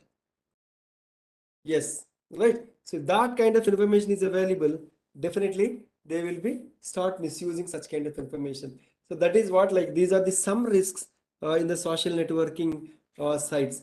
Photographs can be taken, altered, and distributed. So if at all any of the photographs are available, and they will try to take those photographs, and they will try to alter it, and they will try to distribute in another website by using either for blackmailing the same person, or for making the money from other people. Exploitation of the personal information and identity theft, and cyber stalking, social phishing, and cyberbullying. So what is this stalking? Like, it is a kind of harassment which happens in the social medias. In sometimes, if the friends are good, no issues. If the friendship is gone, and the friendship has gone, then those people will exploit the things, and they will be starting misusing of those details kind of thing. Right, blackmailing, illegal content, age appropriate content kind of thing. Right, exposure to the sexual content. So these are the some of the risks in the social networking platform. So especially these younger generation tend to be more trusting. For example, you received a friend request for someone, and immediately, if you are accepting it, immediately they will start chatting. And if you are not accepting also, they will be keep sending that messages, or all pleasing messages, or like they will be sending some of your personal messages, which is already available in the social media or social networking platforms. And they will be collecting that information, and they will try to say like, this is the place where you went. Okay, they'll see one photograph, and immediately they will say like, okay, morning you went there, no? So that is how they will try to build the trust. Okay, that is how they will try to build the trust Once such kind of trust was built in, and you will become a good, trust was built in, immediately they'll be moving from one platform to other platform. Then a lot many issues will starting. Okay, and more trusting when someone is a friend, even if they have never met in person or have a very brief meeting. Okay, revealing private information when we met the people, and immediately this kind of personal information is exchanged, kind of thing. Adding people they don't know, arranging meetings with online social contacts, believing the people are who they say they are not on their social networking sites. So I can on my profile I can make use of some celebrity photograph, says that like this is the guy. Okay, if those people have not seen that celebrity, so they will believe like he is the celebrity kind of thing, right? Either a girl or either it could be a male or a female. And there are so many such kind of you just go and type any celebrity name, you can just see like how many profiles or how many people you can find in any social media platforms kind of thing. So these are the some risks, people are doing it. So in this case, this is also July 1 to 2021. It is not so old. So that a boy, in a matrimonial fraud, so that girl lost more than 57 lakh rupees, and this lady lost more than 71 lakh rupees. So which is also these cases are latest cases which are happened in 2021, July and August kind of thing. So in both the cases, they met someone in FB, and they become good friends, and later they moved on to the instant messaging platforms, and they become good friends, and they wanted to they decided like they wanted to marry they wanted to marry each other. And so till that time, like he was sending some kind of peanuts to that lady, and that lady is also believed, and finally they decided they wanted to get marry each other. So later that person told like he's arrived to India, and he was stuck up in the customs, and for customs clearance he has to pay some kind of money. See, in the both the cases it is happened the same thing. 32,900 is import duty in this case, right? And parcel contains 95,000 rupees. To claim, she would have to pay 1,21,500 rupees as a GST. When she contacted that, once this cyber criminal has started that activity, the number of calls he will be receiving. So one person calls that he was stuck in the customs. The other person says like he has to clear this amount. He has to clear this. Now you will be getting n number of calls. That lady has got n number of calls in both the cases, and they have paid more than this much amount, and finally they realized like they were cheated. They approached the police people. Once the money has gone out of her hand, most of the times it is very difficult to get the money back. In some cases there is a possibility, but in the many other cases there is the possibility is very, very less. Okay, so in this case a boy was having more than 200 people in his friends list. So he said like his mother was hospitalized, so he wanted some money. So over the night, he earned some 20 lakh rupees, and finally these two young girls went and made a complaint over there, and then the boy was caught and kept behind the bars. Okay, the fraud is within the India, and they were able to do that, and definitely those people will caught and kept behind the bars. He's a ninth class boy. He started misusing his classmates' photograph, blackmailing their parents to, blackmailing their parents for money. Okay, he was also caught and kept behind the bars. There are so many cases. This techie creates an options profile of an ex Facebook. Okay, and they were, in a relation. So that time, like everyone knows, like what they're doing. There are so many photographs, accounts, and all such kind of things. Once it is broken up, and they started blackmailing these people, and this lady went up to the suicide, but somehow some people, due to the influence of some people, she was able to safeguard, right? These are the some kind of pros and cons in the social networking plan. If you are using, it is good. If the people are started misusing, then you will be landing up with some kind of issues. And another thing, like we have to be very, very careful whenever you want to post something in a social media. We can think twice or thrice to post something. Otherwise, once you post it, and you believe that when you realize that you wanted to remove, we don't know like how many people have seen it and how many people has forwarded further the same message. So such kind of things will happen. So you have to be very, very careful. So by showing all these things, okay, by showing all these things, we don't want to create, we don't want to create any we don't want to create any kind of fear among the people. You should use those things, but by following all these safety and security measures. Okay. By following some of these safety and security measures, we will just this is maximum people are using the WhatsApp thing. So I thought like we will discuss the privacy and security settings of the WhatsApp. So are you all ready to do it along with me? Okay, if at all some of you might have been done the privacy and security settings, but if any others wanted to do it, the privacy and security settings along with me, I am ready to discuss with you so that you can enable those safety and security options along with me. Are you all ready to do it along with me? Are you all ready to do it along with me? I received only one yes. If I receive more yes, then I will tell. Okay, okay, okay. All right, thank you, thank you, thank you so much. Okay, then open the WhatsApp.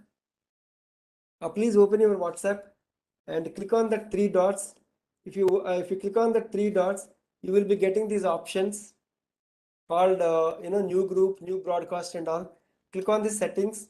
The first option is, yeah, thank you, sir and madam. Please go ahead. Click on that settings. Once you click on the settings, the first option is accounts. Please click on that accounts. Once you click on that accounts, you will be getting the privacy, security, two-step verification, change numbers, request account info, delete account, all such kind of things you will be getting. So click on the privacy. Once you click on the privacy, the first option is profile photo. If you click on the profile photo, you will be getting three options.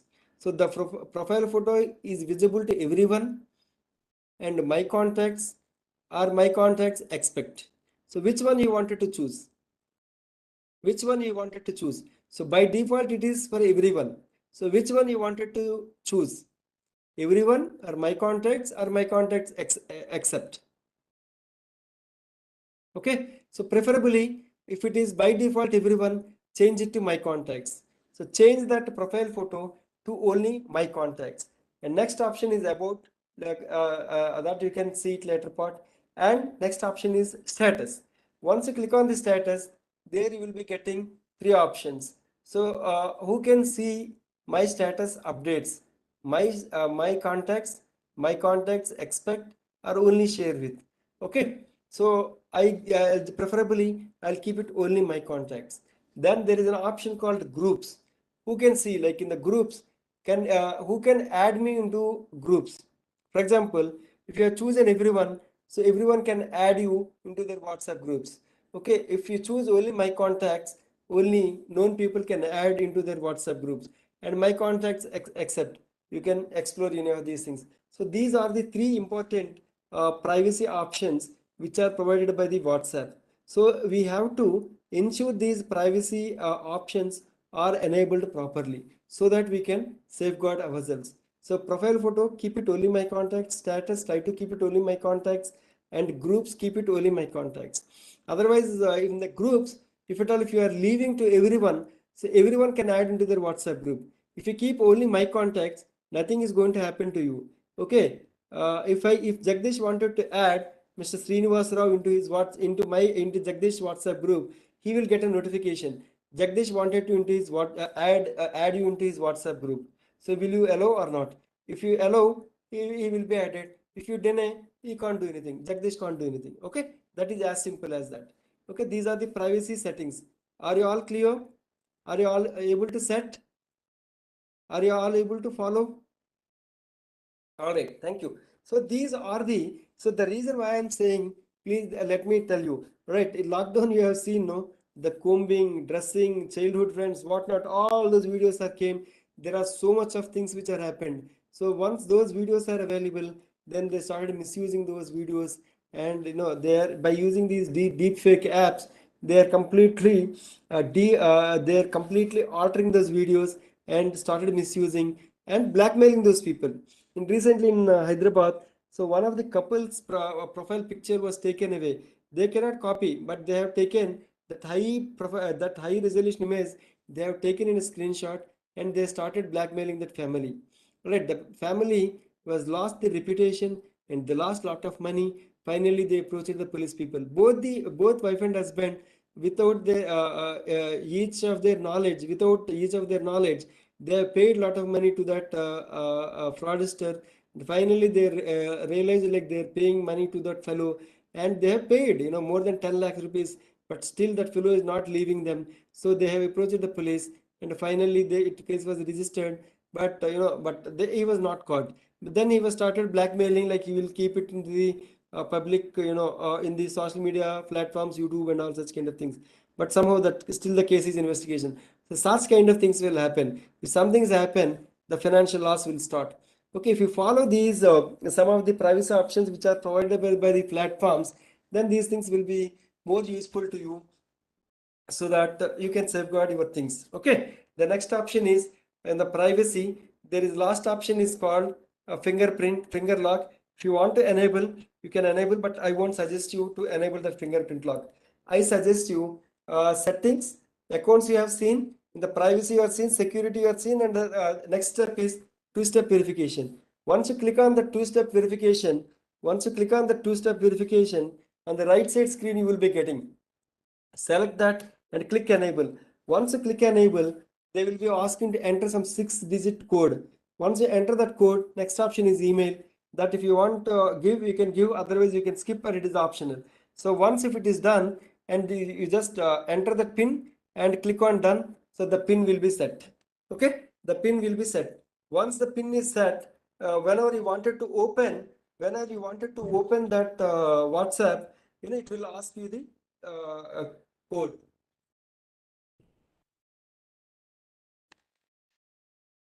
It will ask you the code. If you give the code, then only you can open. So if it is required, you can enable this. This is a two-step verification. This is called two-step verification, right?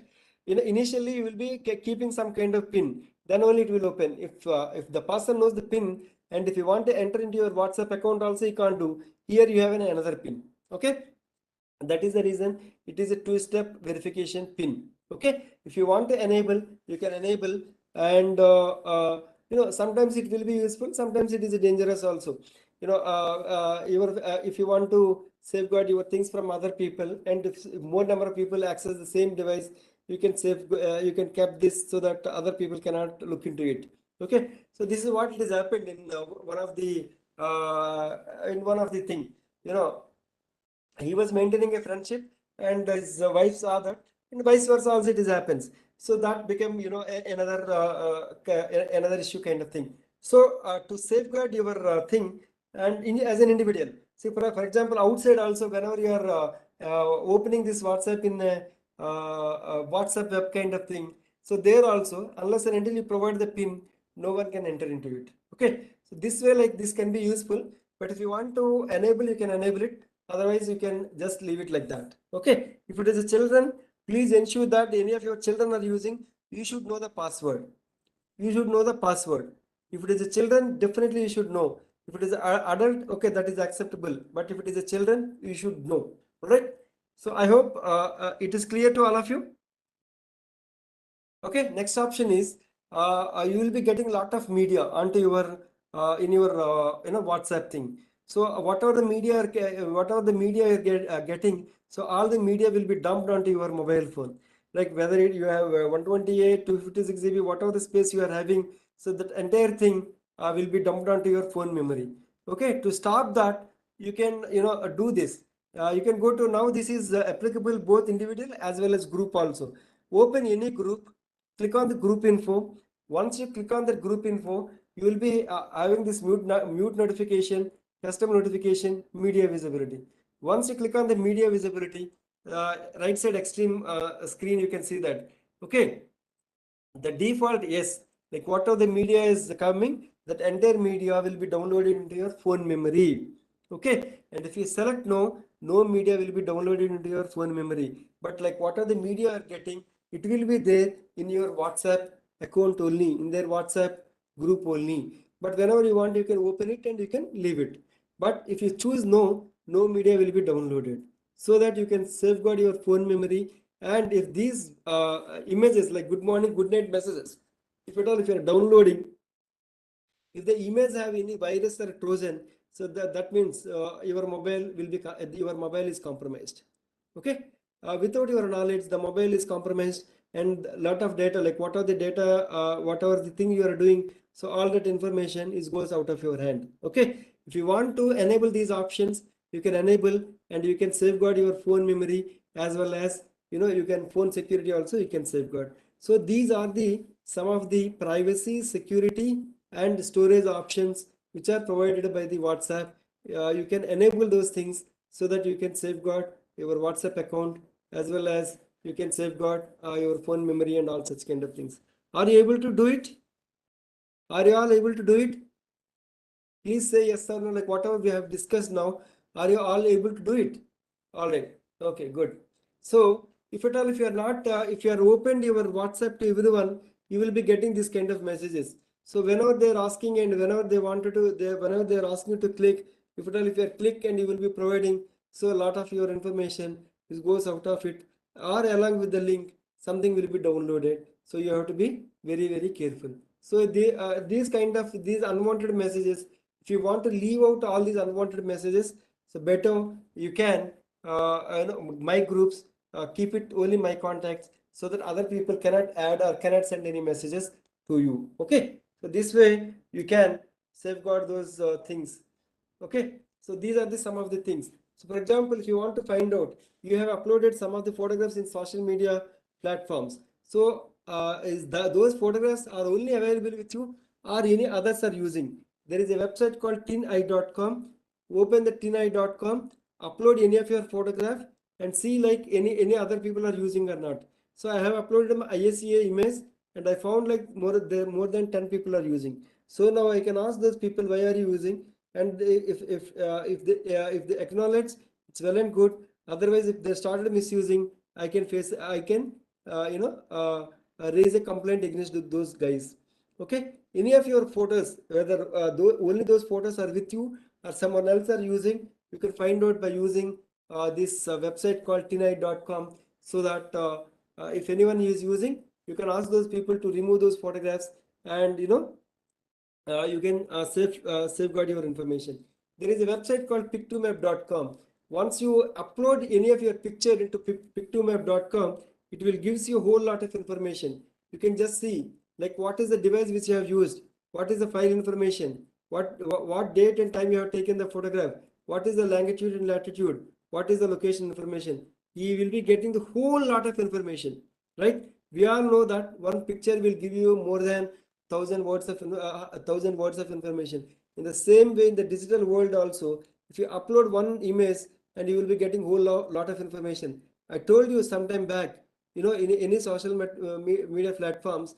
So like that, these people will download this photograph, and they will see like where you went. So these people will come to know like where you went, whether you went to Vasant Kunj, or you went to your own ministry, or you went to somewhere, any marketing play in any market area or mall area kind of thing. So they will be started exploring such kind of information to build the trust. Okay, only to build the trust. Later, later it may be good relation, or something else also can happen. Okay, so the what I mean to say is, this kind of information people can collect, and can talk to those people. Okay, so if you follow those things, you can aram se safeguard all those things. Okay, whenever you are using any of the social media platforms, we were not against to that, as I was keep on telling. But whenever you wanted to post any photographs, try to post group photographs rather than individual photographs.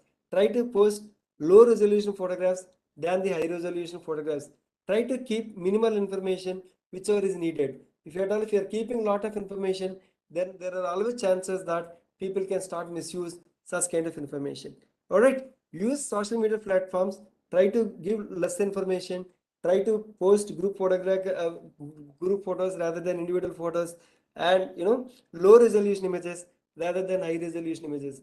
If there are low resolution images, if you do anything also, you won't get any EXIF, like you won't get any, I mean to say, like you won't get any information, right? If you do those things, and you can aramse use it, and you can safeguard your whole lot of and valuable information. Okay, hope it is clear.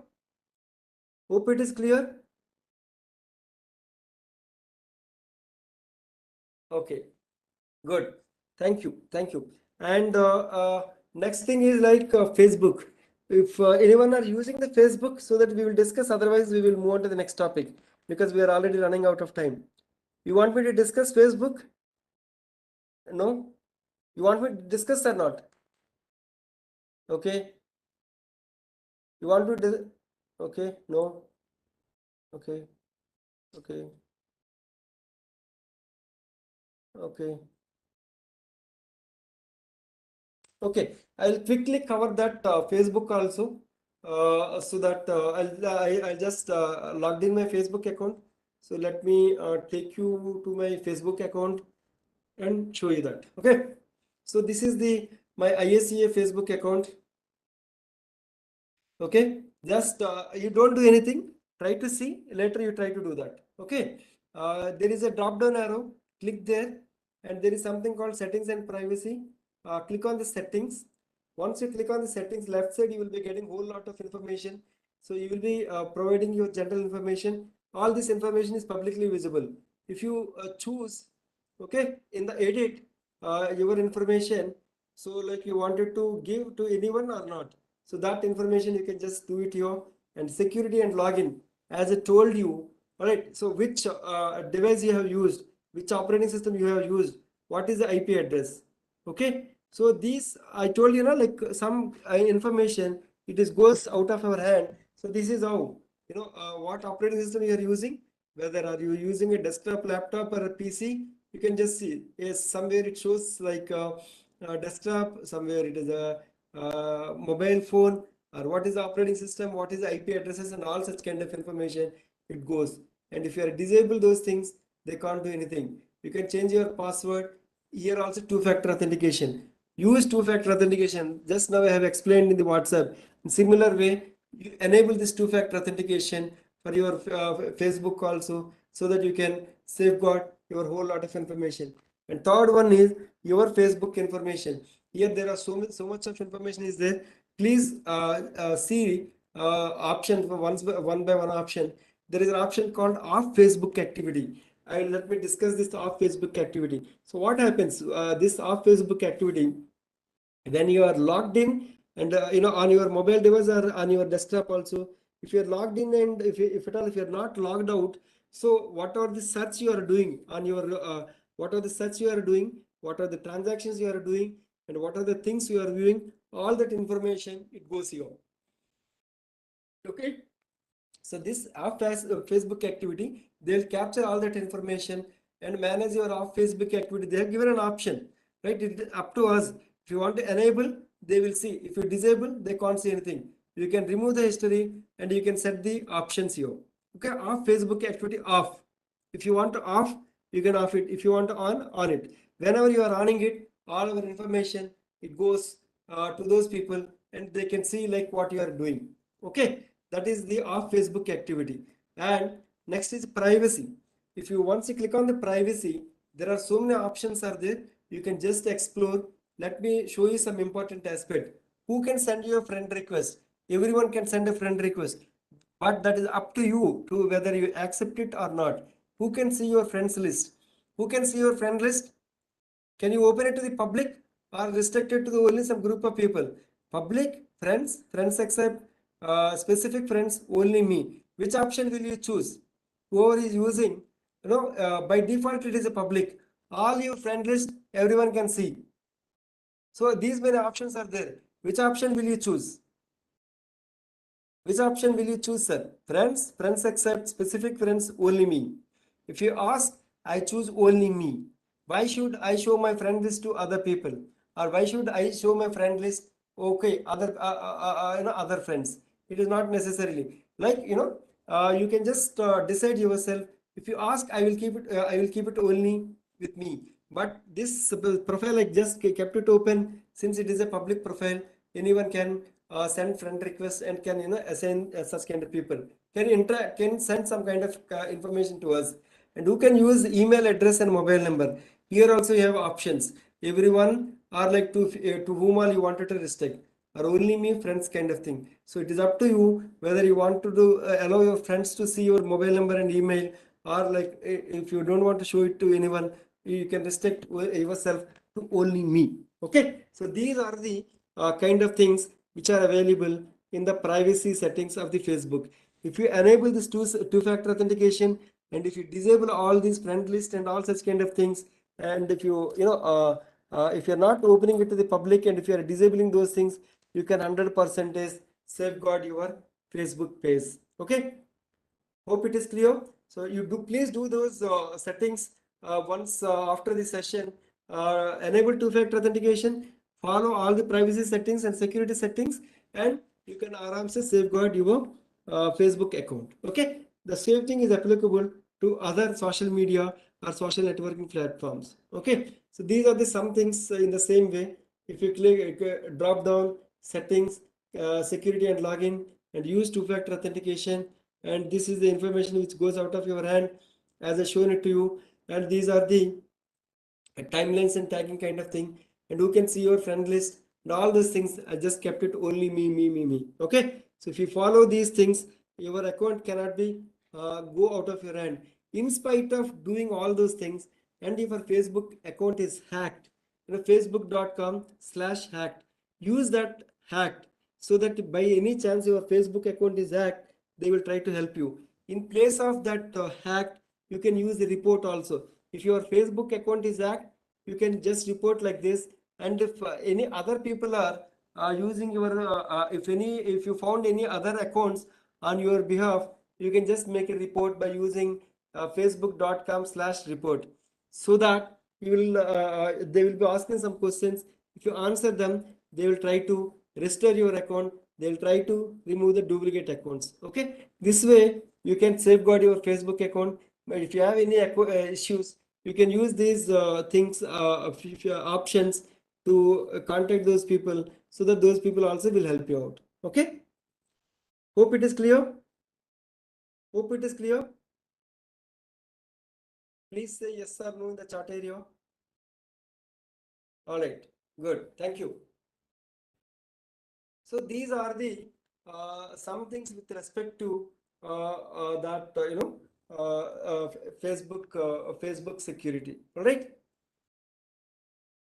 So let's I will take you to the next level, this financial security.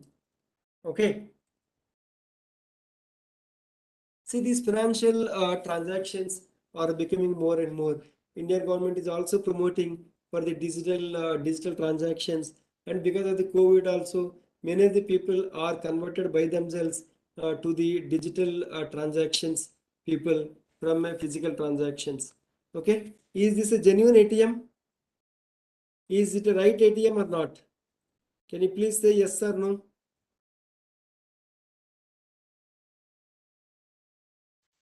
No. Okay. Why Buddha Appanagar? Why sir it is not it's not genuine?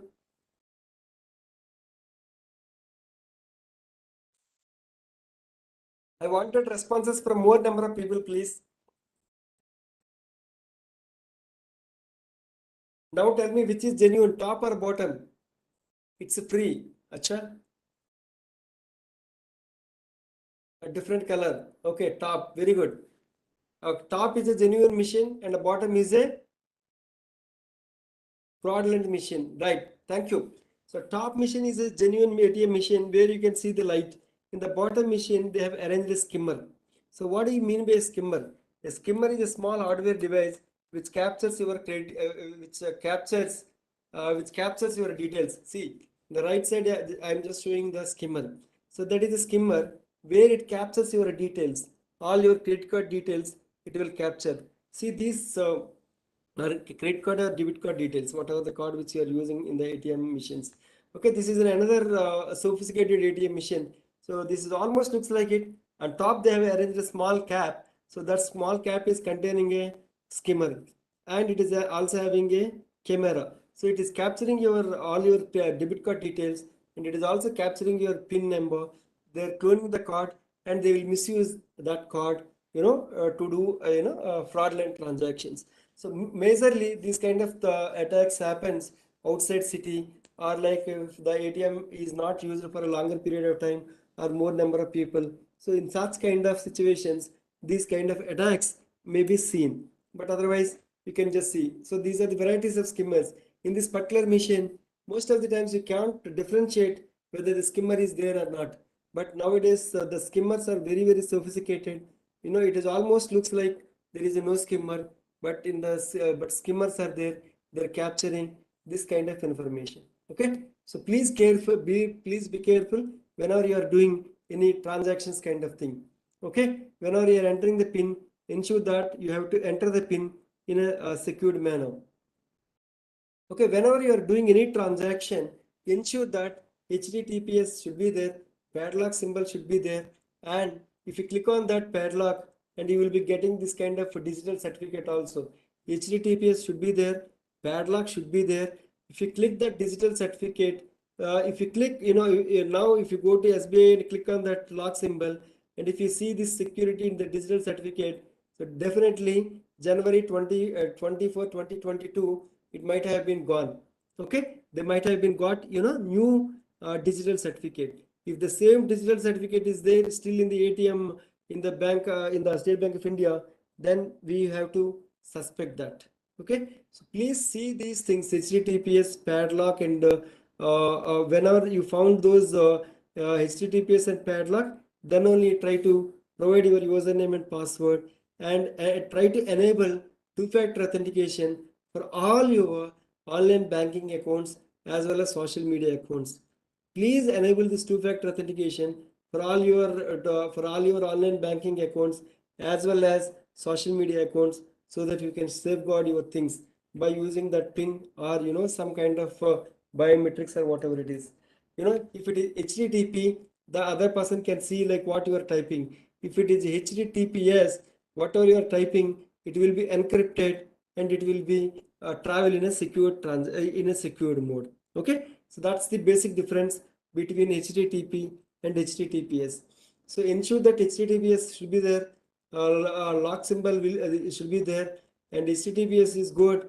Please check that SSL is there or not. So if those things are there, we can do the transactions by using those websites. Okay, so as I told you, this is the thing. You can just see on top of it, on top of the message, it is SBI is not there. Some mobile number you received it. Okay, there is a NG-ROC simulator. By using that simulator, they will be sending these messages to whole lot of crores of people in no time. Okay, so these kind of messages comes if it is responded. So I just responded to that message. I just clicked on that. It is almost it is went to this website, and it is asking me to enter the username and password. You can just this URL, lock symbol is there, SBI update.com. It is not online SBI.com. So it is in another site. It is going. All right. I entered my username and password, and I received a OTP. I entered that OTP, and it is showing that it is clear processing. It is clearly showing that it is processing. But during the it is showing the process, but in the back end they have removed that money. Okay, if it is SBI, you can just see SBI INB. If it is genuine SBI message, JK SBI INB, since it is a fake number, you can just see it is showing a number. Whenever you are seeing that kind of messages, and you can just see that like from where you are received. And if you see this kind of things, please never ever believe them, and never ever respond to them, and try to remove those things immediately.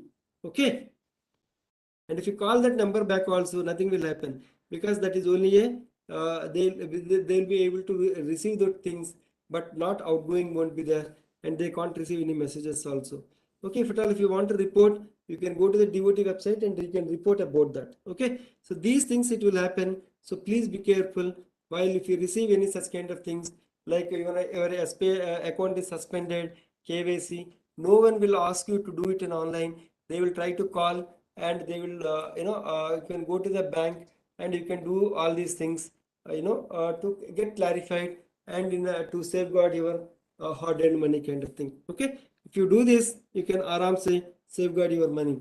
Okay, whenever you are using any of your credit card, debit card details for any e-commerce platforms, online taxi platforms, or any website. Okay, so our suggestion to all of you is whenever you are doing a transaction, enter the credit card or debit card details. Okay, once the transaction is over, remove the credit card details. So by default, all these platforms will take your permission to save these details.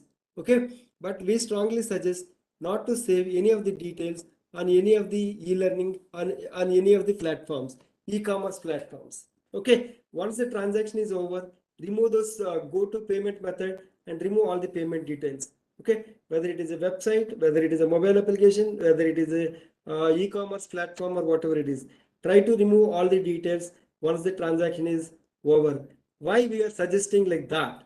If those details are there and once you come back, you will be keeping your mobile phone somewhere. Any of our children will start using it and they will be clicking any of the if at all if they're clicking or if they're playing any online games, accidentally after some levels of game they may be getting some kind of notification. Immediately they will tell you like we are going to delete this $6, $7, $8, $10 or dollars, and without observing them, if you click yes, anyone do the same thing. While going on, if you click on it and play, immediately they will deduct the money and you will be wondering, no, I have not given CVV, I have not given OTP, I have not given any expiry date kind of thing. So those details are not required for any international transactions. If at all, if you are doing a domestic transactions or I mean within India, you need all those things. For international transactions, they don't need any of your CVV, expiry or OTP kind of thing, right? Is it clear? And they need only the card number. So which is already, you fed the details, the card number is already there in most of the e-commerce platforms. From there, they will collect these things because these are all not genuine apps. These online game apps and kind of thing, these are all not genuine apps. These are all with are created with some with intent to get some kind of benefit from the people whoever is using such kind of things. Okay, so that's the reason, like whenever you are installing, you have to be very careful whether if it is containing any advertisements, any mobile app containing advertisements, never ever download, never ever use it. Okay, that is a topmost thing which everyone should follow. Okay, that is only the reason we are suggesting not to keep any payment methods. Once the transaction is over, remove the payment method. Whenever you are doing a transaction, enter the details, complete it, come back. Okay, that is the thing which you can do it so that you can safeguard your money. Okay, that is one thing. And otherwise, that kind of frauds will happen. By any chance, any fraud is happened, if it is a credit card kind of thing, you have to report within 48 hours. Then there are chances that you may get your money back. And if it is a debit card, you have to report it within 24 hours. But 99.99% chances you may not get your money back. If it is a credit card, there are chances. If it is a debit card, chances are very, very slim because we have provided the data. Okay, so that way, try to try to not to maintain or keep any of your details on any of the platforms to safeguard your things. Try to remove it. So otherwise, if you want to keep those things, try to keep lower limit cards, where if some fraud is happened also, that respective person can be bearable. See, for example, if some 50,000 fraud 50,000 rupees fraud happens also, if you don't mind, you can keep the 50,000 rupees kind of thing. Okay, such kind of limit cards. And if it is a high limit cards, try to not maintain, better to not maintain those things. But to avoid all such kind of things, RBI has introduced these things. you can go to earlier by default all domestic and international transactions are enabled. By default now it is disabled. By default it is disabled. Okay, you can just go there and you can select those quad controls. Online transactions, this is the limit. POS transaction, this is the limit. E-commerce platform, this is the limit. ATM withdrawal, this is the limit. So all those things, limits you can set for your credit card and debit card by logging onto your respective website and go to the settings, and there will be some kind of card controls or card limits kind of thing. Please go there and set all your limits so that you can safeguard all your hard-earned money. In spite of that, if something happens, we don't know, but these are some preventive measures one should take care so that you can safeguard your things. Okay, so these are some things which you can follow while doing these online transactions.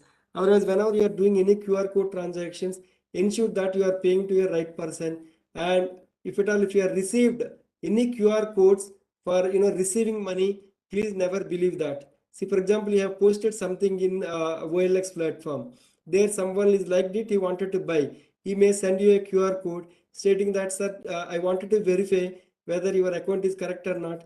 Can you transfer 1 rupee? So outside it looks like 1 rupee. We don't know the behind transaction, whether they're doing for 1 lakh rupee, or the 10,000 or 10 rupees, 1,000 rupees, or whatever it is. So please never ever entertain any QR codes to make the payments. If it is direct payment, please check that QR code and check the vendor before you pay.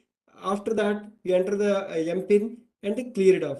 But don't entertain any QR codes while receiving the money. Okay, if at all if you are paying money, then only the MPIN is required. If at all if you are receiving money, why MPIN is required? That is a simple logic. Okay, the same thing is applicable for UPI payment also. If you follow these things, you can safeguard your hard-earned money. Okay, so that way you can just try to do that. You can safeguard all your financial all your finances. Okay, let me take you this website, infosecawareness.in. So this is my website. This is my infosecawareness.in website. You please go there. Okay, I will just I just copy pasted you. You can just see there also. Okay, here pledges are there. You try to take the pledge and follow. Pledge means is nothing but I will follow cyber hygiene practices while using these electronic gadgets. Okay, there is a scroll which is going on, announcements. There is a course called cyber hygiene practices. Okay, join to our e-learning course, generic online training in cybersecurity course. So this is exclusively done for the government officials. So here, like, you will be learning about these things, 1, 2, 3 things, and click on login. So you will be asking to your username and password to log in.